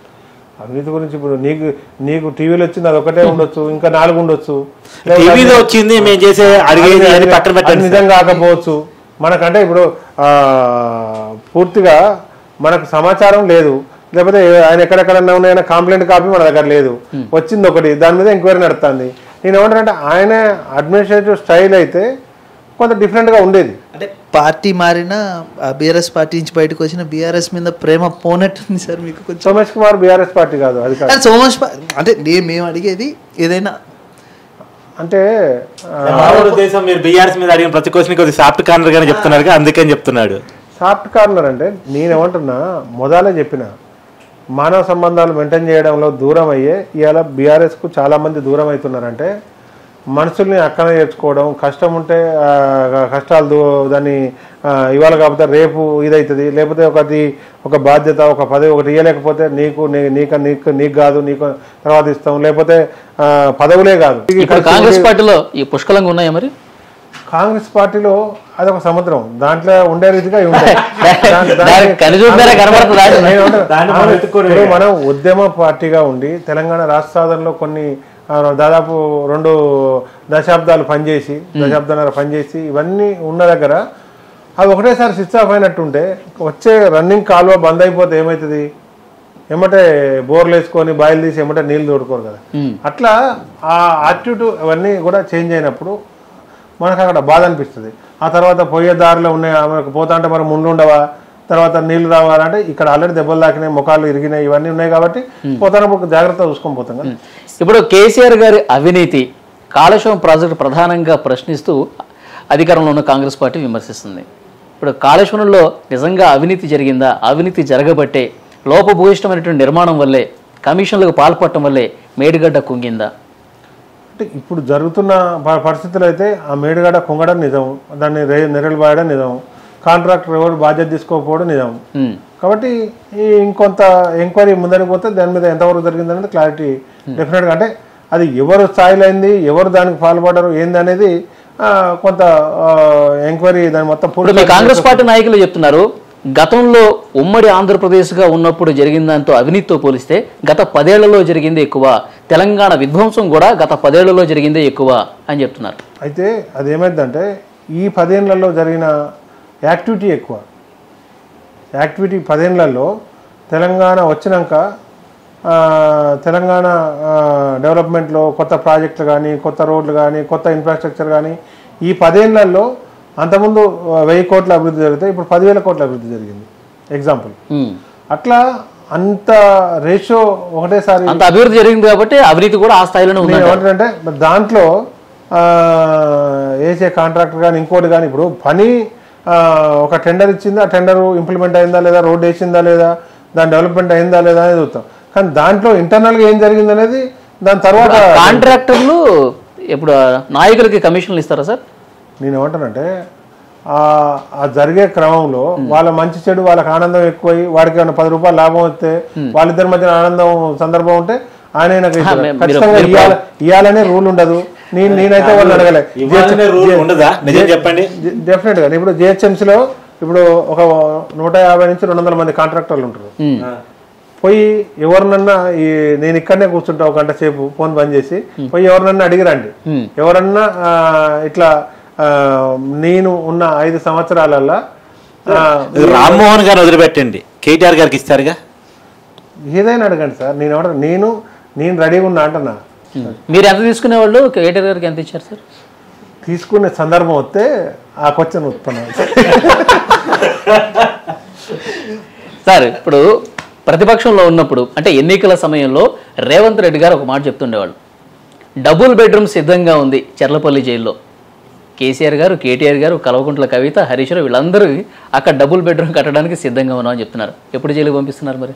ఒకటి ఎవరికైనా ఏదైనా ఇలా మంచి చేసినా చెడు చేసినా ఎక్కడన్నా లోపభూయిష్టం కానీ దాంట్లో ఎక్కడన్నా ఇంటర్నల్గా తెలిసి జరిగినా తెలియక జరిగినా దానికి బాధ్యత వహించాల్సి వస్తుంది. దాంట్లో ఏం జరిగింది ఏం జరగలేదు అనేది పూర్తి స్థాయిలో నాకైతే ఐడియా లేదు. కాబట్టి గవర్నమెంట్ సిస్టంలో ఆల్మోస్ట్ ముందు నుంచి ఉండి ప్రతిపక్షంలో ఉండి వాళ్ళు చూస్తున్నారు కాబట్టి సీనియర్ నాయకులకు ఏముంది ఏందనేది పూర్తి స్థాయిలో ఇంకా ముందు మనకేమన్నా దాని పూర్తి స్థాయి సమాచారం ఉంటే మనం మాట్లాడగలుగుతాం. సార్ దాయాది దేశం మీదకు గూఢచారులను పంపించినట్లు కేటీఆర్ గారు మిమ్మల్ని కాంగ్రెస్కి పంపించారని ఒక వార్త కనిపిస్తుంది. దాని మీద మీ ఒపీనియన్ ఏంటి? ఉంటుంది అంటే అతి ఎక్కువ కాలం పనిచేసినా కూడా ఆ మాత్రం ఊహాజనితమైన అనుమానాలు ఉంటాయి. అంటే మీకు కేటీఆర్ గారికి సాన్నిహిత్యం అలా ఉంటుంది. ఇక్కడ పార్టీ నుండి విడిపోయారు కదా, మీ యొక్క సాన్నిహిత్యం అలాగే కంటిన్యూ అవుతుందా లేకపోతే శత్రుత్వంగా మారే ఛాన్సెస్ ఉన్నాయా? పొలిటికల్ శత్రుత్వం ఉండొచ్చు కానీ మానసిక శత్రుత్వం ఇలా ముఖ్యమంత్రి గారు మొన్న కాలు జారి కింద మన మాజీ ముఖ్యమంత్రి గారు పడిపోతే రేవంత్ రెడ్డి గారు పోయి చూసి వచ్చారు ముఖ్యమంత్రిగా. ఇవాళ మానవ సంబంధాలు లేకపోతే ఆపత్తి వస్తే ఏదైనా యాక్సిడెంటల్గా ఏమైనా జరిగితే పోయి చూడడం వేరు, రాజకీయ శత్రుత్వం రాజకీయంగా వైరుధ్యం డెఫినెట్గా ఉంటాయి. అవన్నీ కేటీఆర్ గారు చెప్పారా మీరు పార్టీ మారుతున్నాని? అంటే కేటీఆర్ గారు అనుమతి తీసుకుని జాయిన్ అయ్యారు అనమాట. అనుమతులు తీసుకోరు. ఇవాళ నిన్ను అడిగి డోర్ తీసుకొని రావడం వేరు, నిన్ను అడిగి లోపల రావచ్చు అని అనడం వేరు, నేను పోతున్నా అని చెప్పడం వేరు. ఏమన్నారు కేటీఆర్ గారు ఒకవేళ మీరు అడిగిన మీరు పోతున్నా అని చెప్పినప్పుడు? పర్మిషన్ కాదు, అండర్స్టాండింగ్ ఉన్న వ్యక్తులు మీరు చెప్పిపోతున్నారు కదా, ఆ సమయంలో ఆయన రియాక్షన్ ఏంటి? పర్మిషన్ తీసుకోవడం, పర్మిషన్ వదిలేయండి, పోతున్నా అని చెప్పడం అనుమతి కాదు. ఓకే, మీరు పోతున్నా చెప్పినప్పుడు ఆయన రియాక్షన్ ఏంటి? నేను రియాక్షన్ చూడలేదు, నేను మెసేజ్ మెసేజ్ ఇచ్చినాం అంతే. మెసేజ్ కానీ రిప్లై వస్తుంది కదా, నేను మెసేజ్ ఇచ్చిన, రిప్లై వచ్చిందా రాలేదా అనేది నేను దాని గురించి. కేటీఆర్ గారు ఒకవేళ గట్టిగా ఆపే ప్రయత్నం చేస్తుంటే మీరు ఆగిపోయేవారా కాంగ్రెస్ లో జాయిన్ అవ్వకుండా? కేటీఆర్ గారు కేసీఆర్ గారు పార్టీ పెద్దలు ఏదైనా ఆపడానికి ఏదైనా మాట్లాడడానికి అవకాశం ఉండే సమయం కొంత గ్యాప్ ఉండే ఆపే ప్రయత్నం కానీ లేకపోతే మాట్లాడుకునే సందర్భం కానీ వాళ్ళకు ఆ వైపు ఆలోచించినట్టు ఎక్కడ అనిపించలేదు. దాంతో ఒక నిర్ణయం తీసుకోవాలి. సార్, ఫైనల్గా ఒక క్వశ్చన్కి ఆన్సర్ చేయండి. పార్లమెంట్ ఎలక్షన్స్ తర్వాత అక్కడ సెంట్రల్లో బీజేపీ వచ్చి ఇక్కడ కేసీఆర్ గారు బీజేపీ కలిసి ఏదన్నా డ్రామాలు ప్లే చేసి కాంగ్రెస్ ప్రభుత్వాన్ని పడగొట్టే ప్రయత్నం చేస్తే ఇక్కడ మళ్ళీ బీఆర్ఎస్ బీజేపీ ప్రభుత్వం ఏర్పడితే బొంతు రామ్మోహన్ ఎక్కడ ఉంటారు? ప్రభుత్వం బృందరామ క్రైటీరియా కాదు. ఇవాళ బీజేపీ బీఆర్ఎస్ ఎవరొకటైనా ప్రజలు తీర్పిచ్చురు. రేవంత్ రెడ్డి గారి ప్రభుత్వాన్ని పెద్ద ఎవరు ఎన్ని కుట్రలు చేసినా దాన్ని ఏం చేయగలుగుతారని నేను అనుకోవట్లేదు. ఎందుకంటే ఇవాళ ఎవరినో ప్రలోభ పెట్టి ఇది కాలేదు, ప్రజలు సఫిషియెంట్ తీర్పు ఇచ్చారు. దాన్ని ఏమాత్రం డిస్టర్బ్ చేసినా కూడా వేరే రాష్ట్రాల్లో దేశంలో దాని విపరీత పరిణామాలు డిఫరెంట్ రిజల్ట్ బీజేపీ ఆ విధంగా చేసిన చరిత్ర ఉంది కాబట్టి నాకు తెలిసి డిస్టర్బ్ చేసే ధైర్యం చేస్తారని నేను అనుకోవట్లేదు. నువ్వు అన్నట్టు వేరే సందర్భం వచ్చినా కాంగ్రెస్ పార్టీ అంటే రేవంత్ రెడ్డి గారు అంటే ఉంటారు. సార్, బీఆర్ఎస్ నుంచి కొంతమంది అయితే కాంగ్రెస్లో జాయిన్ అవ్వడం జరిగింది. మీరు ఒక్కరైనా మీరు కూడా ఇంకా కొంతమందిని ఏమైనా కాంగ్రెస్లోకి తీసుకొచ్చే ప్రయత్నాలు చేస్తున్నారా? ప్రయత్నాలు చేసేదే ఉండరు. విసిగి వేసారిపోయి ఎవరికైతే మా మనసు అక్కడ ఉండబుద్ధి కాకుండా జరుగుతున్న పరిణామాలు, ఏ పార్టీ విధానాలు, ఏ నాయకుడు నచ్చితే ఆ నాయకుడు అది కాంగ్రెస్కే రావచ్చు, బీజేపీకే పోవచ్చు. ఏం రాజకీయ కొంతమంది ఉన్నారు, మేము వస్తున్నప్పుడు మేము పోతున్నాం రా బాబు మాతో సన్నిహితులు ఒకరిద్దరు అడిగితే అన్న నేను రాజకీయాలు బంద్ చేసుకుని ఇంటికాడ బిజినెస్ చేసుకుంటాను. న్యాయం రెగ్యులర్గా ఉండే మా రోజు కలిసి తిరిగే దాంట్లో వాళ్ళకు మా మర్యాద పోతున్నప్పుడు కాంగ్రెస్ బీఆర్ఎస్ నుంచి ఎమ్మెల్యేలకు వాళ్ళకు కొంత ఏ రకమైన పరిస్థితుల్లో ఎంతమంది టచ్ ఉన్నారు అనేది కొంతమంది సీనియర్ నాయకులు మాట్లాడుతున్నారు. నాకైతే ఎవరు టచ్ లేరు, వచ్చే సమాచారం అయితే నాకు తెలియదు. చాలా మంది మంత్రులు మాట్లాడుతున్నారు, కోమటిరెడ్డి వెంకటరెడ్డి లాంటి వాళ్ళు, రాజగోపాల్ రెడ్డి, 20 మంది కాంగ్రెస్ పార్టీ సీనియర్ నాయకులు కాబట్టి మరి వాళ్ళకి ఏమైనా సమాచారం ఉండొచ్చు. మనకు కాంగ్రెస్ హరీష్ రావు మీద కూడా అనుమానాలు వస్తున్నాయి, ఆయన బీజేపీ టచ్ లో ఉన్నారని. నేనైతే అనుకోను, సంబంధం మనకు తెలియదు. మరి ఇన్ఫర్మేషన్ హరీష్ రావు ఎందుకంటే పర్టికులర్ గా తెలంగాణకి ఇన్ఛార్జ్ అమిత్ షా కాబట్టి అనుమానాలు. అలాంటి సమాచారం లేదా మీకు? నాకైతే సమాచారం లేదు. ఉన్నా చెప్పరేమో, చెప్పడానికి ఏంది. ఎలా నేనే ఒక పార్టీకి వచ్చిన, ఆయన ఇంకో పార్టీకి పోతున్న సమాచారం ఉంటే అవును ఉంది అని చెప్తాం. ఇంతకుముందు ఏదో డిస్కషన్ వచ్చింది, ఒక అతను పెద్ద మనిషి ఈటెల రాజేందర్ గారి గురించి వచ్చినప్పుడు నాకు తెలిసిన సమాచారం నేను చెప్పిన. థ్యాంక్ యూ బొంతు రామ్మోహన్ గారు, మీ విలువైన సమయం ఇచ్చి మనంతో మన లీడర్ కార్యక్రమానికి వచ్చారు.